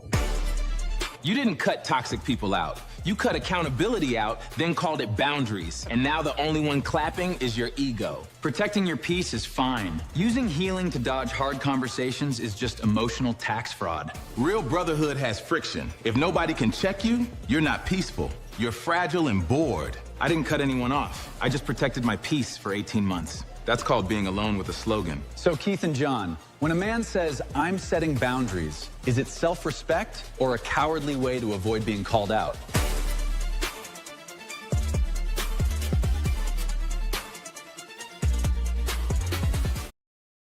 We're talking dropping friends with myself and John Anderson.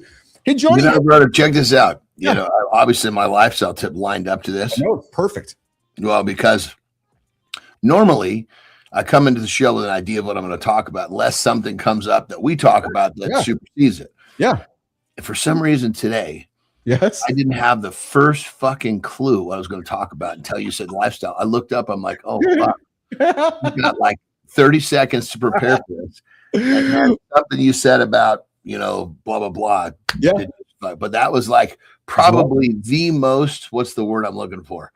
Improv? Impulsive, where you just like, yes. boom, just have to go. Like that was the most impulsive tip I think I've ever done on the show ever. That's your that's your skill, man. Cutting promos on the fly. Hey, so who in your life, other than Terry, actually has the clearance to call you on your own bullshit? And maybe it's nobody, but is there anybody else? Is it your mom? Is it a buddy of yours that you've had that is like, you know? I think there's a lot of people that have the clearance. Yeah. Oh, interesting. Interesting choice of words. I shouldn't say a lot. That's a bad. My mom, I think my oldest brother, although I'd have to be fucking really out of line with that. Oh, interesting. Yeah. Because he's not going to get involved unless he feels like I'm going to leave a permanent mark. Okay. Keep in mind, all of my fucking people around me, they've basically watched me run past that they didn't fucking think were going to work or didn't understand. So yeah. I got to be doing something pretty fucking wrong for them to intervene because they've watched this my whole life. Yes. But then I would say probably my best friend from childhood. Oh yeah. Okay. Yeah. Because he did that from the jump. You know, he would tell me I was fucking up even when we were kids. That's pretty cool, eh? Yeah, I would make the you know, on his birthday. His birthday was just the 12th. Yeah. One of the few birthdays I remember. Yeah. Anyway, I say, hey, if it wasn't for you, I probably wouldn't be here. So yeah. He was like my conscience. Interesting. Speaking of conscience, as I was going through my divorce, I was doing some dumb shit in my early stages of that. Like, I mean, dumb shit. Just leave it off the show. Just dumb shit. And I went to the gym one morning. Guess who pulled me aside? The guy with 2 letters, AJ. He's like, dude, what are you fucking doing, man? And man, I was so, I don't want to say humiliated, but I will tell you, man, I was humbled really quickly. Because there's a way to go about that process and there's not a way to go about that process. And during the early stages of that, I was going through it in a really douchey, like, what is, you got to define that process. Yeah. So the process of divorce and just and extrapolating yourself to that. Right. So I was acting, you know, like I said, just maybe kind of douchey about the whole thing. And just with some of my behaviors with social media and I know I'm talking cryptic, but I'm doing so on purpose. But I do recall, I showed up one morning at the gym and he's looking at me with like a smirking smile on his face. He's like, hey, why don't you come over here? I was like, okay. And I thought it was like a fun, like a Keith and John fun, friendly thing. And he looks at me, he's like, da, da, da, da, da, da. I was like, he's like, what the fuck you doing, man? I was like, yeah. I'm assuming because he saw something on social media. 100%. Yeah. And it was like, and it was that proverbial, what the fuck are you doing, man? And it was that, right. I felt like a fucking idiot. But as a friend, it was the best decision for me. I needed a kick in the ass, Johnny. You know? You don't want to be the guy who fucking takes shots on fucking social media. No. That is so not a good look for anyone. No, I wasn't taking shots. No, my own behavior was not was not. And you think those are not shots? Oh yeah, yeah. Oh, that's fair. Okay, so let me that's exactly the whole point. Yeah. You're pretending it's not shots, and it makes it even worse. No, that's fair. My behavior would not have made me proud as a father to my kids, right? Or just maybe even to you as a friend and as a brother, as somebody I know you love me. I know my behavior back then, you would have been like AJ saying, "Dude, who the fuck are you, man? Pull your head out of your ass and smarten up." Yeah, it's like when I've had a few different scenarios where friends have in different depths of friends, meaning how close are they? Yes. You know, they tell me, oh, tell me about some, they're fucking happily fucking married and they've got kids. And like, oh, look what I did. I'm like, what the fuck are you doing? Yes. Yes. If you wanted to do that, why the fuck did you do what you did over here? Yes. Are you planning on leaving? Yes. No. What the fuck are you doing then? Yes. Yeah. Yeah. And listen, I don't want to mislead anybody to thinking I was doing things that I want to speak truthfully here. It was how bad was it? Fuck, man. How bad was it? You can't. We talk about all sorts of weird shit. No, I'm just trying to find the words. I was putting myself out there in a way that it wasn't authentic. Like just maybe like in the post and just in my behaviors, right? So it was like I wasn't like fucking around, and I wasn't doing like you were pretending to be what you're not. Very much so. Like putting on like an act that it was, and Zeglin saw right through it, and he's like, "What the fuck, man?" So those are like prime shots. 100%, brother. And that's why I'm okay to own it. Because when I reflect on it, and that was leading, and I've told the story before, that was leading up to my moment when I looked in the car one time picking up Carter from school, and I saw myself acting like an idiot, making content, and he's looking at me, and I'm going, and I looked at his face, and I was like, oh, that is not what I need my kid to be seeing as we keep growing up older. Now you got me curious. What type of content were you creating that you would have been not okay in front of your boy? I didn't want him seeing. I just didn't want him seeing. I didn't want him seeing. I'm trying to find the words for you because I want to explain it to you. I didn't like him seeing a persona that I just wasn't proud of, like an inauthentic, like just a douchey out there. I don't know, just. I'm having a hard time with the words around it. I just wasn't really proud of my behavior. I guess that's maybe the best way to put it, right? Just not behavior that I would want my kid to uphold and just be a part of.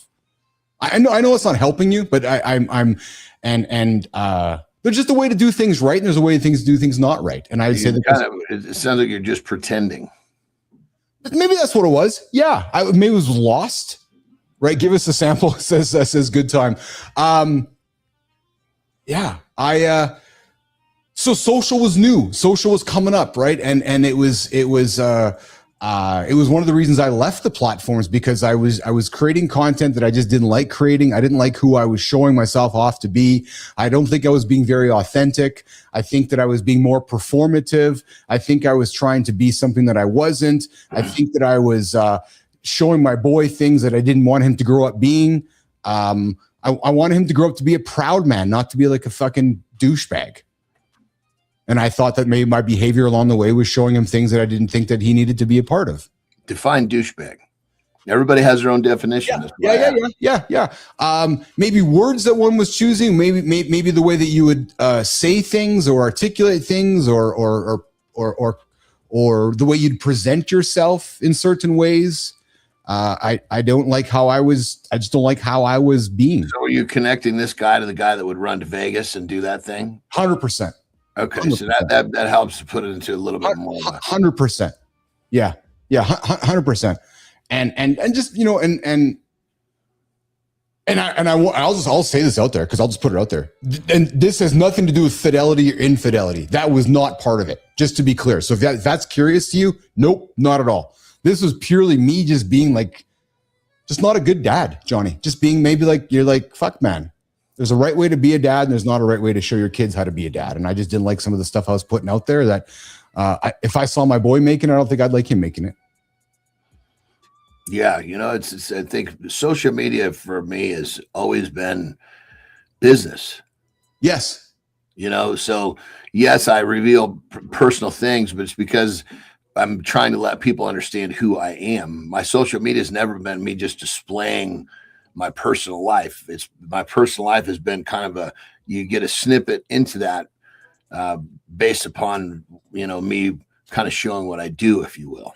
Well, and then so as social was emerging, and as it was maturing, I was on the early stages of that. And hence I became a ghost because I just deleted it all.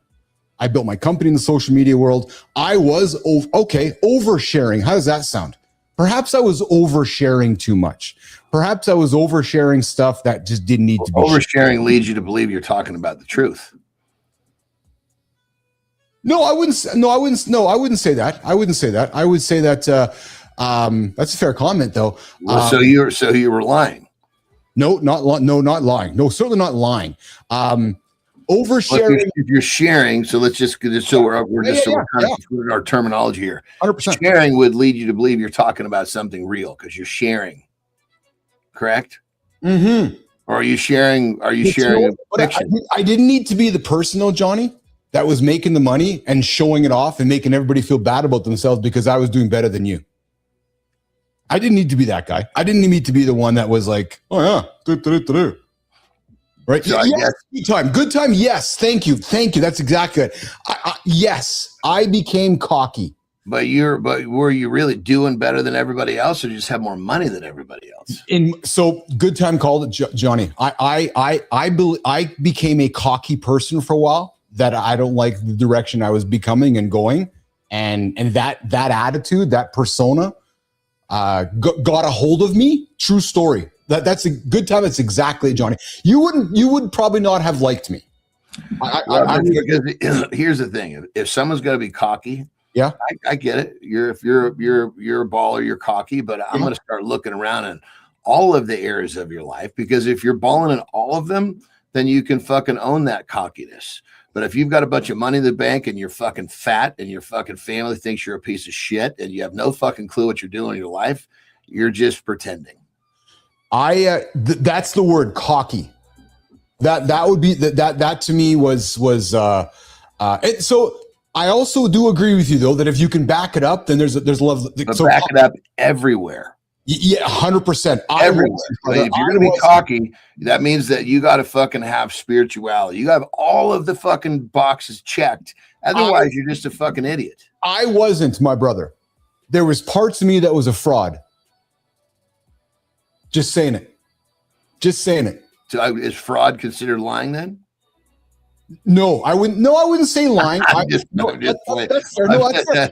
No, but this is good though. This is good though, because this is what our show is all about, right? There was parts of me that was a fraud, and I would perhaps was covering that up with cockiness or like an attitude, right? That I had to go through my journey to recognize that that's not who and what I wanted to be.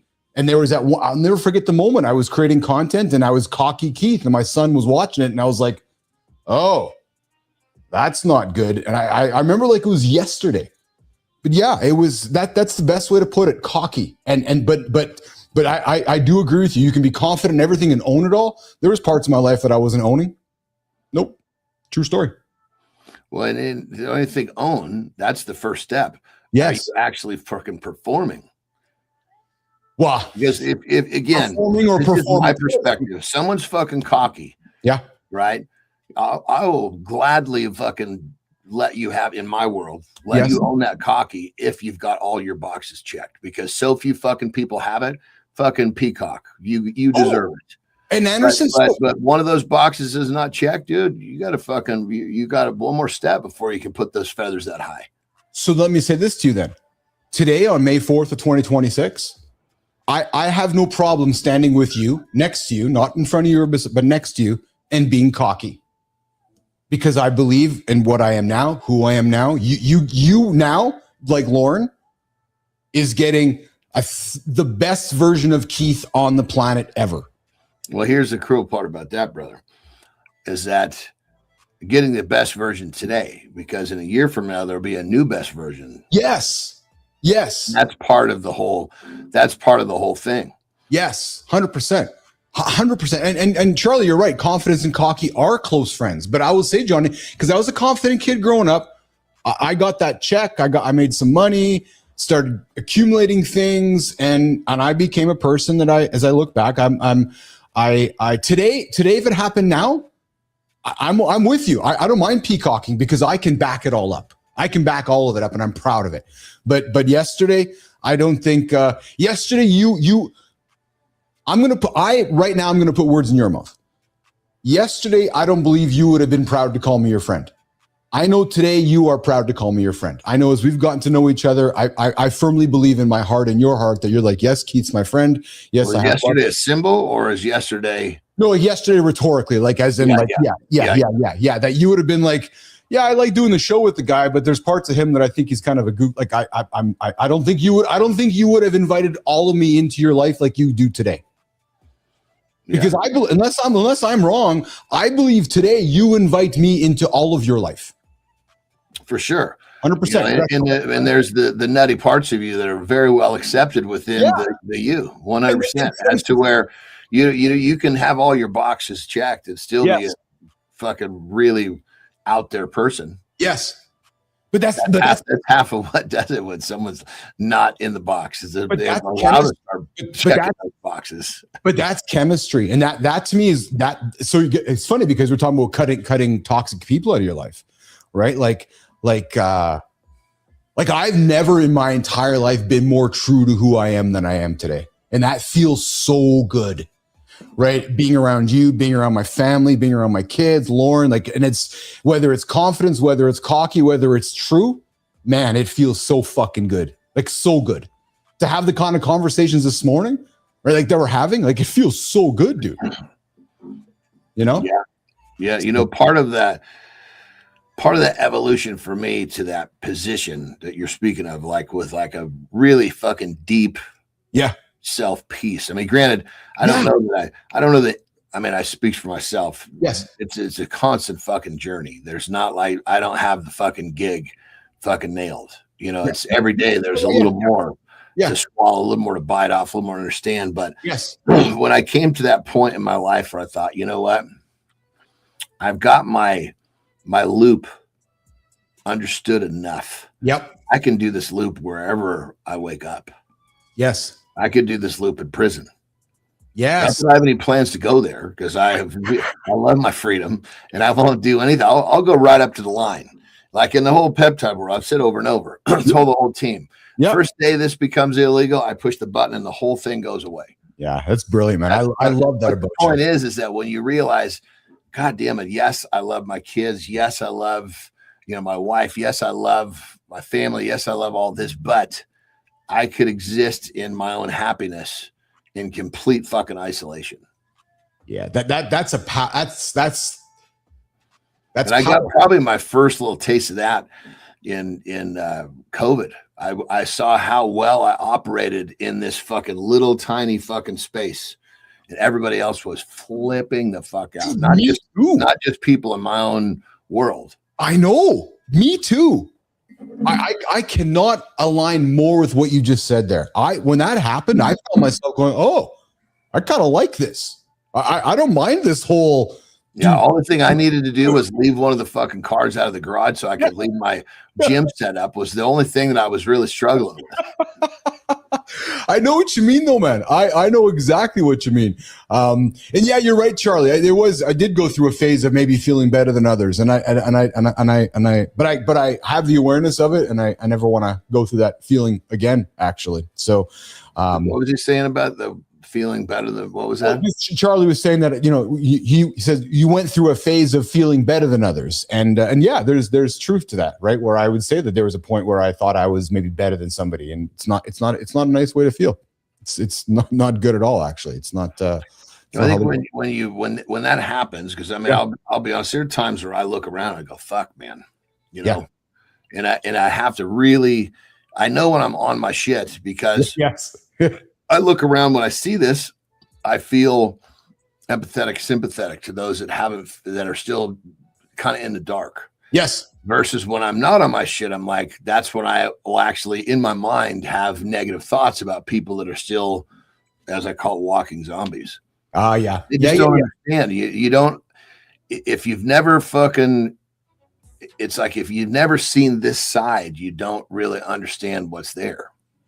I can relate to your statement today, and it's not about confidence or cocky and feeling better than others. I still today sometimes look around me when people are asking me about how to like, hey, how come I'm not having success, or how do I get to make this go faster? Or how come this isn't working for me? And I'm like, because I don't see you on the court throwing all the extra balls like I am. Like I don't see you in the lab for 13 hours a day like I am. I don't see you like real quick, just so I'm understanding this exactly. Yeah. On which court do you throw balls? Well, I'm talking like the basketball court. They just toss the ball. Wouldn't that be a shot? Yes, sure. Yeah, okay. Sure. Just wanted to make sure you weren't talking about a game that I wasn't figuring out here. You're a fucker.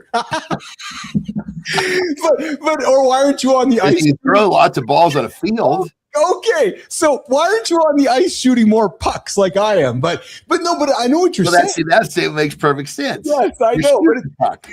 But I'm like, so if you want to achieve something, why aren't you doing the work? And then everybody seems to have an excuse. I'm like, well, fuck, man. Like, well, and to see the thing about what helps me with that is not to engage in those conversations with people that don't understand. Well, I've stopped too. No, I've stopped.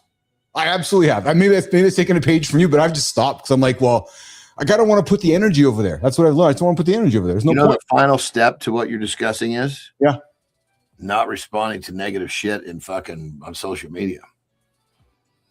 I don't even These turds come in here and you still acknowledge them. Oh, but that's hey, that's how we get people on the show. Hey, if I didn't respond to Good Time, if I didn't ban Charlie on the first time, but you're come on. We give people on. We want the right people on. We're building a universe here. I know. The universe of people like mine is not fucking turd throwers. I banned Good Time before you even got here on the first show. I think he said something. I'm like, Jimmy, ban the fucker. Now he's like one of the OGs here all the time, which is awesome. Hey, we got some vintage throwback before we get you out of the lab this morning. Jimmy, put this one up, man. This is kind of an interesting clip, man. Check this out. So somebody's making these videos of then and yesterday's. Look at this Baywatch. So what she looked like yesterday than now. And didn't she like have a real fucking big problem and die recently? Or look at him. We'll come back to Yasmin. Look at him, 37-73. And you got this dude, like nobody's like, who's this guy? Oh yeah, Jeremy Jackson. I actually know him and know him now. Oh, do you? Yeah. And then you have obviously we've seen her. He's like a really earthy type. Oh, is that right? Okay, yeah. And then so this is all AI shit, of course, but it's still pretty fascinating to me. And then there's this one here, this Alexandra Paul.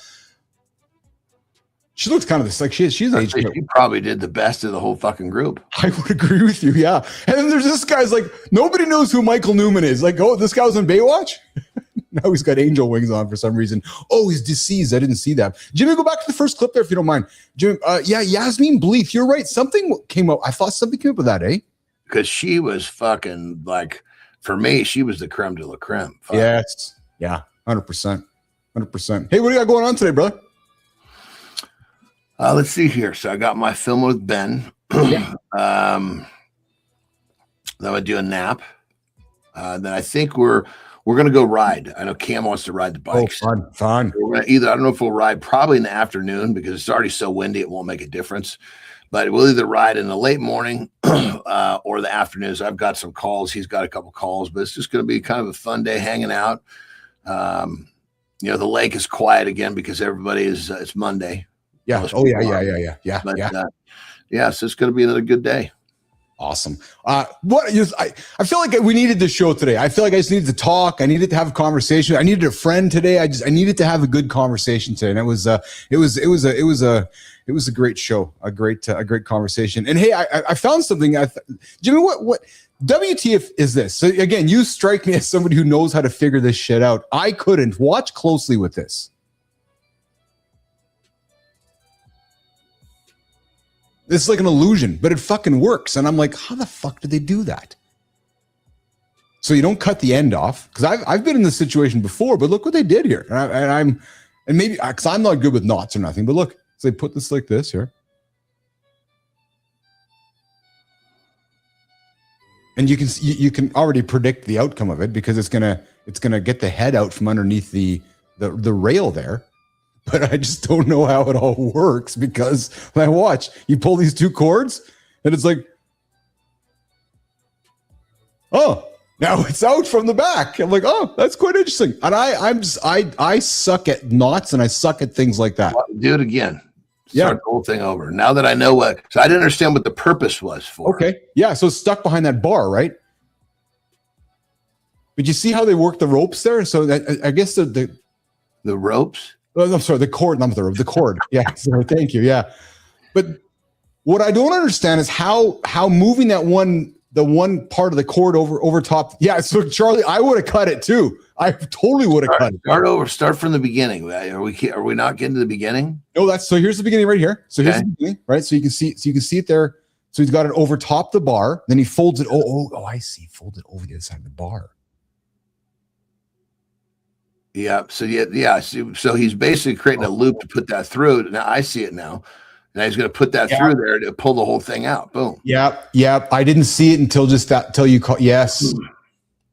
I didn't understand what the purpose of video. What's he trying to achieve? Oh, I see what you mean. Yeah. So the first time through, I was trying to figure out what's he doing with the scissors. Yeah. Yeah. I said those. I would have reasoned through on my own though, for sure. No, I would have cut it. I would have been fuck man. I would have cut it. I would have bent the fucking bar. Or yes, of course you would have bent the bar. Yeah. Well, looking at it, wouldn't have to bend it, but just a little bit to get it out of there. Or you could take like I've done this in the past, where you take you need like that fucking head to fit through something. You take a sharp knife and you just whittle off 100%. A little bit off the fucking, because it's all insulation. That's right. It slides right through. That's right. Yeah, absolutely. Yeah, I've been there. So there we go, guys. I taught you something. That was an interesting little tweak for sure. 100%. Yeah, 100%. Hey, John, before you go.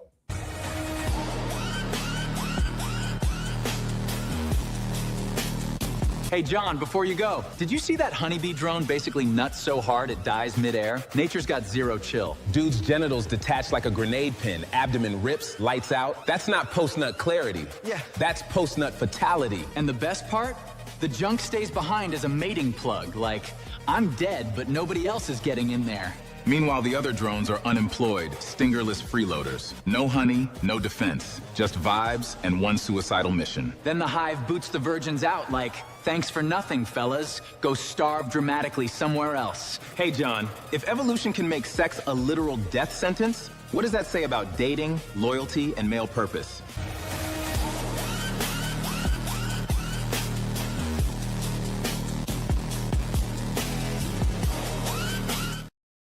Oh, to be a BA. Gay brothers get more gay every week. Even like the walk. I mean, it's like, I don't know if they're trying or that's just the way that even AI knows it.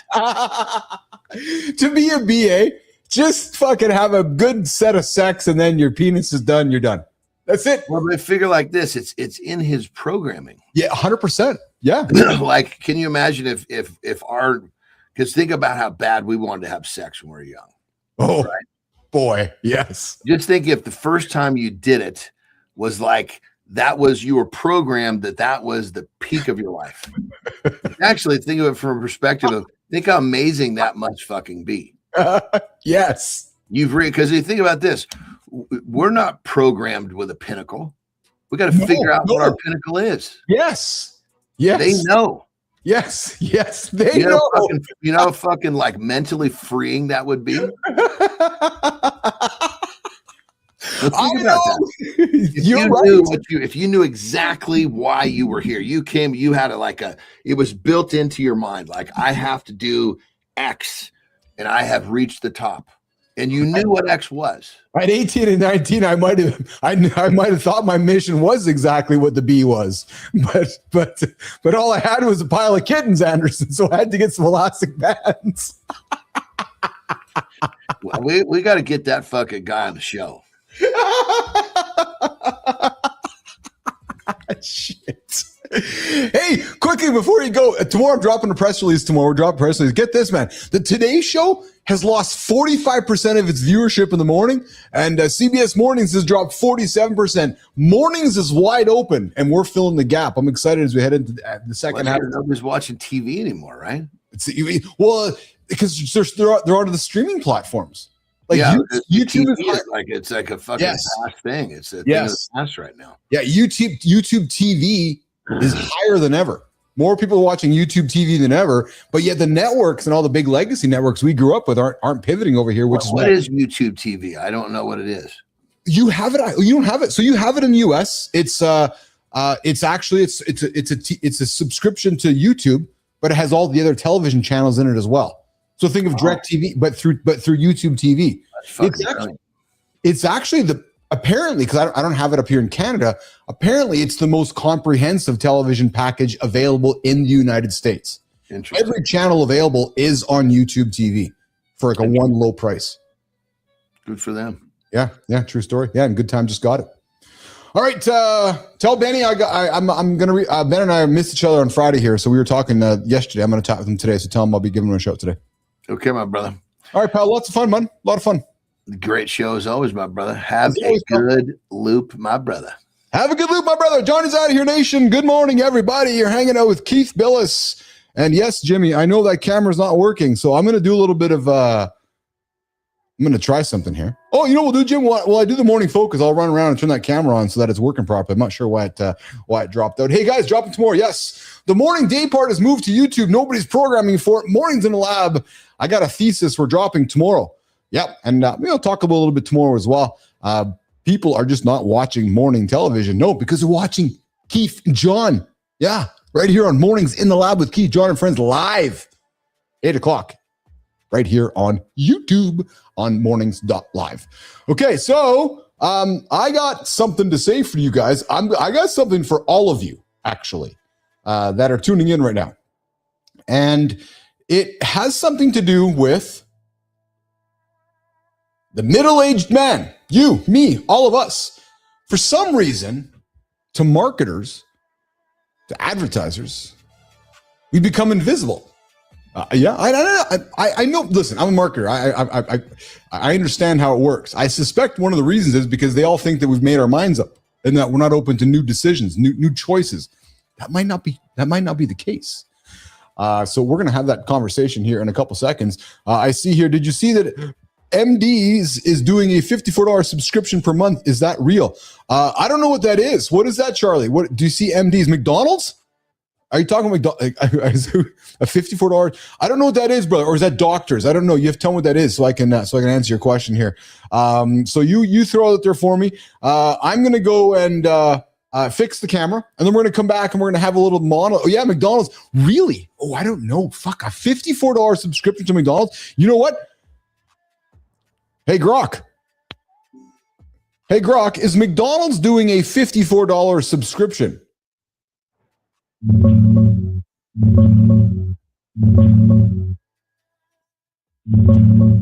No, it's not real.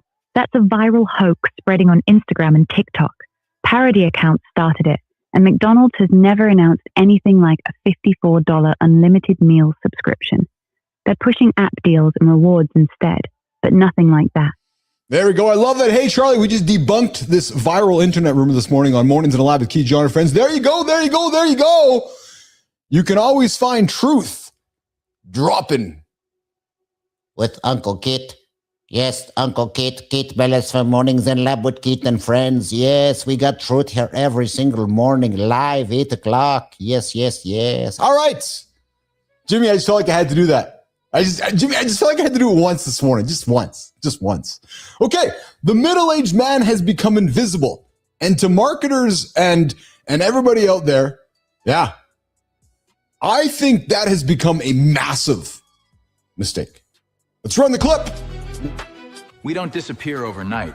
We fade by inches. We call it being busy, and we let it keep shrinking us. Invisibility isn't the same as failure. It's quiet erosion. We still provide, but we stop being known. We tell ourselves, we're fine. That's the cover. We keep performing, and we dodge the one conversation we need. The cost shows up at home first, then in our body, Our people feel us present, but not there. We don't need a new persona. We need a decision. We stop waiting for recognition and start moving like we still matter. We're not asking for sympathy. We're asking for truth. If we're carrying the weight, we're allowed to name it. Keith's about to say what most of us won't. Stay with us. If you felt invisible, this is where we start.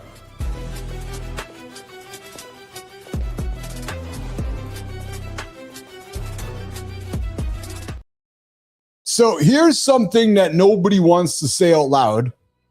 So I'm going to. The middle-aged man, all of us, we've become invisible. Yep. Invisible.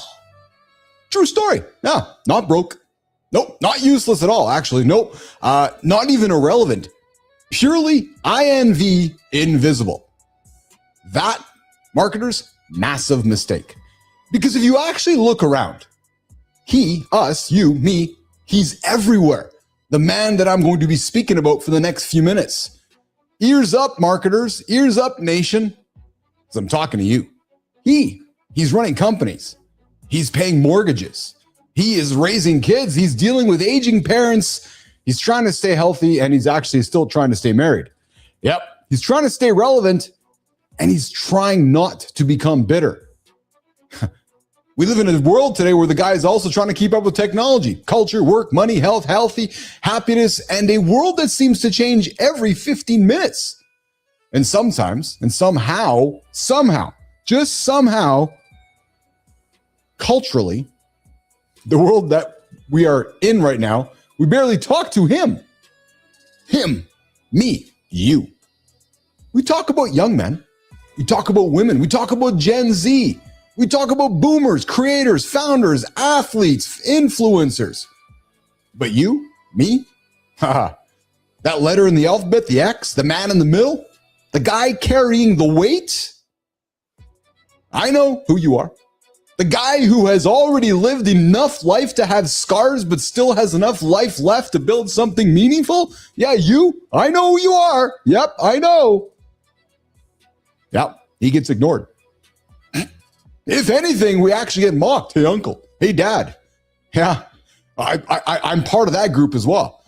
Because we're either treated like a walking wallet, a punchline, a problem, or even some outdated version of masculinity that the world is trying to delete. And guys, I got to be honest with you. As I was putting together this monologue yesterday, I think that this is kind of insane. Yeah. This man, me, Johnny, Good Time, Charlie, Sullivan, we're not done. We're not washed up. Dwayne Whitaker is not obsolete. No, he's not some background character in everybody else's story. Sullivan might actually be standing at the most important crossroads of his life. But yet nobody's talking to us. This is the age where the mask starts cracking.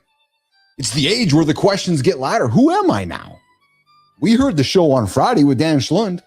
What do I actually want? Maybe that's where some of my tears came from this weekend. Have I built the life that I've wanted, or just the life that I was expected to build by others? Am I proud? Am I proud of the man I've become? Is that the question you're asking yourself today? Do my kids actually know me? I know it's a question you're asking yourself as well. Does my wife still see me, or does she see past me? Do my friends really know what I'm carrying? Do I still have fire in me? Oh, do you? Or are you just maintaining? Because that is not a small moment. That is not a midlife crisis. No, that's actually a midlife reckoning. And from where I sit and from where I even stand, I believe we've done such a terrible job talking about it. What do? We reduce it to jokes. Nothing wrong with joking. Sports cars, bad tattoos, dating apps, swipe, swipe, swipe. And then, of course, divorce. Golf trips, testosterone ads. Guys buying expensive bikes and pretending it's about fitness. And sure, some of it's funny because we know that some of it is true. But underneath it, I know and you know, there's absolutely something much, much deeper happening. Because there's a lot of men like you and I that has hit this stage in life and we realize that we've been useful to everyone around us, but unknown by almost everyone around us. Yeah, I'm talking to you. You've provided, you've performed, you've protected, you've pushed, you've carried. But I know that you have not always been seen. How do I know? Because I'm you. And I can tell you, I know that also catches up. It catches up in the body, in your marriage, in your mood, perhaps even in your silence. Maybe it catches up first thing in the morning when your brain is anxious and you're sitting there with your coffee thinking, fuck, is this it? And I've had those thoughts. And then I look to my dogs, I look into my own mirror and go, yeah, this is it. And I'm okay with it. But then maybe the world's answer is usually terrible to some of us.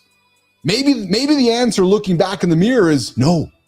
Maybe this isn't it. Maybe you got to go buy something.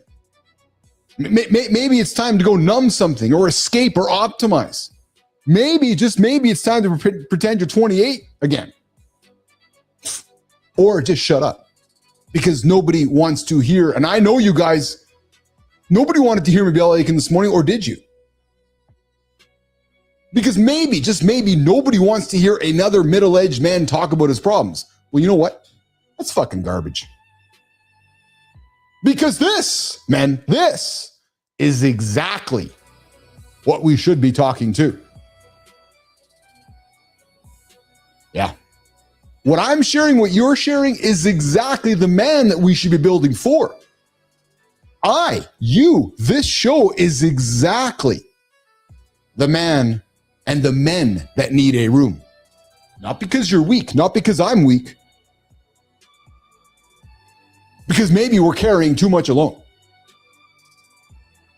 Maybe. And you know what? There is a big difference.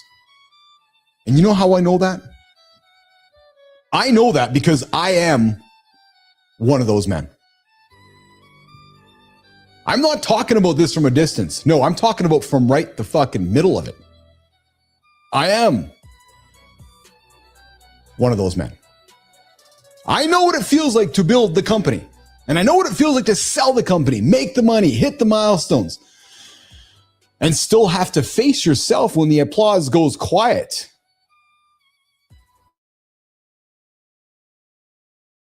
What the fuck now? Oh, I've gone through that a number of times in my life. That's why I feel like this show has become home for me. This is home for me. I know what it feels like to realize success does not it doesn't know that it automatically turns you into peace. Success does not equal peace, period, point blank, period. However you want to define it, it does not equal peace. And I know what it feels like to have people think you have it all figured out. While privately, you're standing in your own mirror, still trying to understand what the fuck just happened to my life. And that is why this monologue today matters to me, and I hope it matters to you. Because the middle-aged man, me, you, does not need another fake alpha screaming at him on the internet. We don't. We don't need some other guy, some other guru selling me a 7-stop morning routine. No, you simply need a morning show to wake up to. We don't need some other polished podcast telling me to wake up earlier, go get in some fucking cold bath, go lift some heavier weight, go make some more money and stop being soft. No. We need more honest conversations like we do here on the show. You, me, us. We need a place where strength and vulnerability can exist in the same room. A place where ambition does not have to be fake. A place where men can laugh, talk, argue, reflect, get called forward, and start their day feeling like they're still in the game. That, my friends, is the opening. That's the gap. That is why this show, that's why Mornings in the Lab exists. Because I believe this man, I believe you, this audience, this community, all of us getting up to spend time together,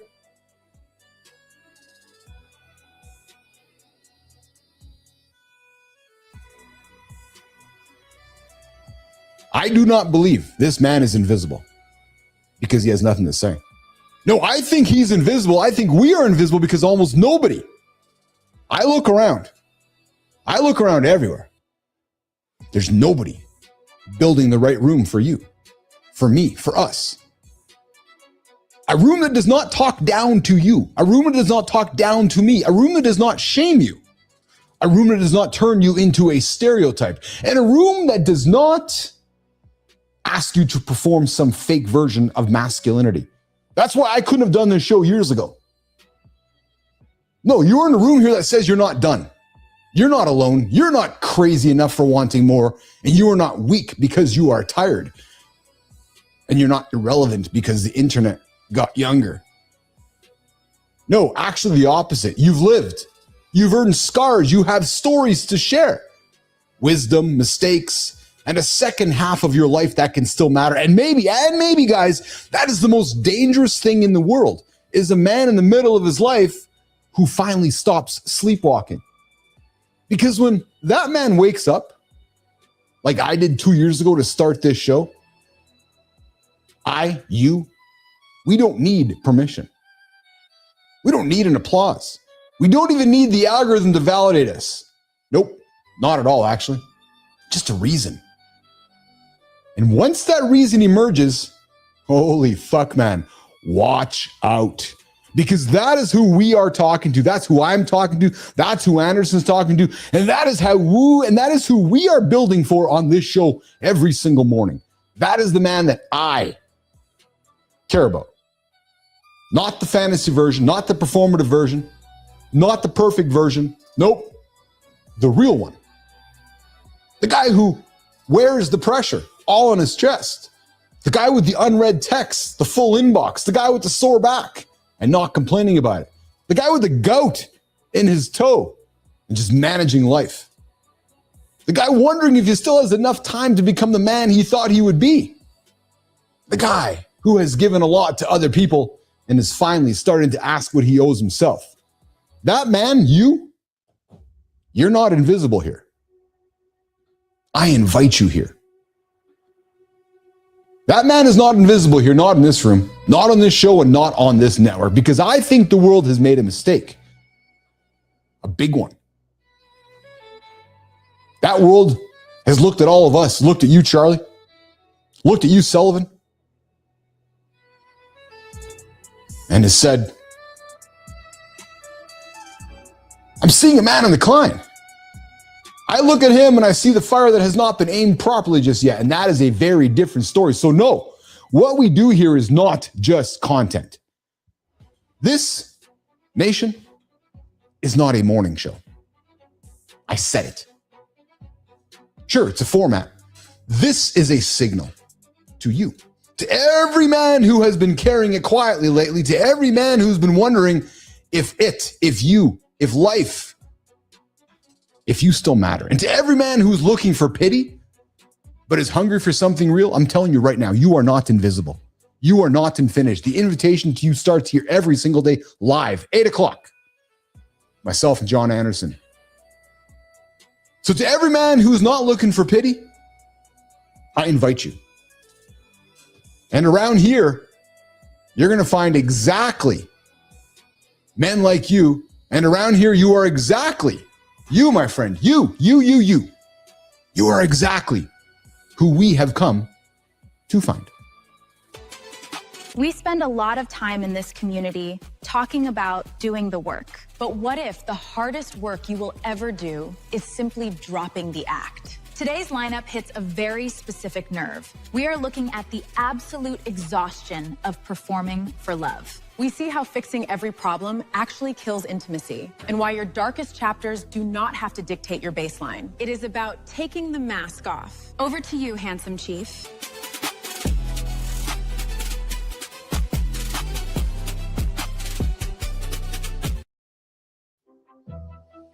All right. We're over in the community corner with Maya Reyes. YouTube, you're not past you're not past your past. AJ McQueen sat down with Connor Beaton on Man Talks, and he's got something that hit quite hard. Growing up surrounded by gang violence and abuse in St. Louis, AJ could have easily made trauma his permanent identity. What did he do instead? He made a radical choice. He unlearned He weaponized the past through music, therapy, and raw honesty. And the toughest accountability to him wasn't pointing fingers. It was choosing to evolve when the environment begged him to stay exactly the same. So nation, here's the question that comes from that conversation with AJ as well as Connor Beaton. What is one old version of yourself, a story or an identity that you need to give yourself permission to outgrow? I told it myself this morning. True story. Hey, over on Substack, why your nice guy routine is killing the move. Anastasia Williams reminds her readers that a relationship can be emotionally stable but sexually flatlining. Why? Because chasing desire usually destroys it. Oh yeah? Let's ask Brianna Bass about that tomorrow. With no safe words, Brianna Bass tomorrow live, 8 o'clock Eastern time, myself and John Anderson and Brianna Bass.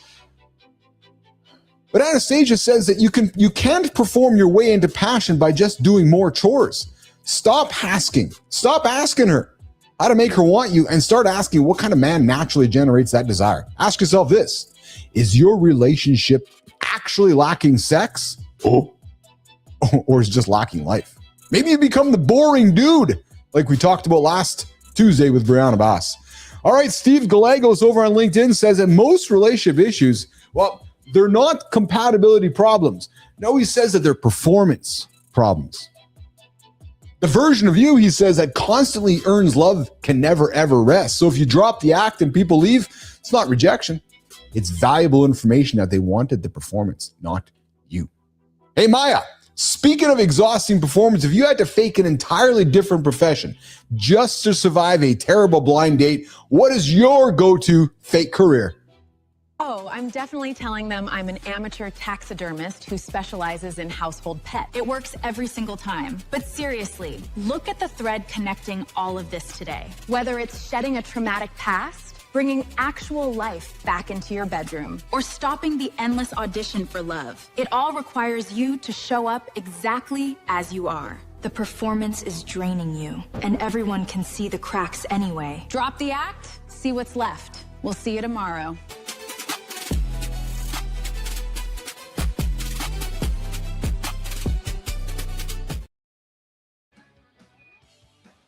Hey, we made it, nation. We made it. Hope you guys enjoyed the show today with myself and John as much as I did being a part of it. There you go. We talked about why cutting toxic people out left you with nobody. We got real about it today. The difference between setting boundaries and just avoiding accountability. I shared some of my own personal stories with Johnny on the show here today.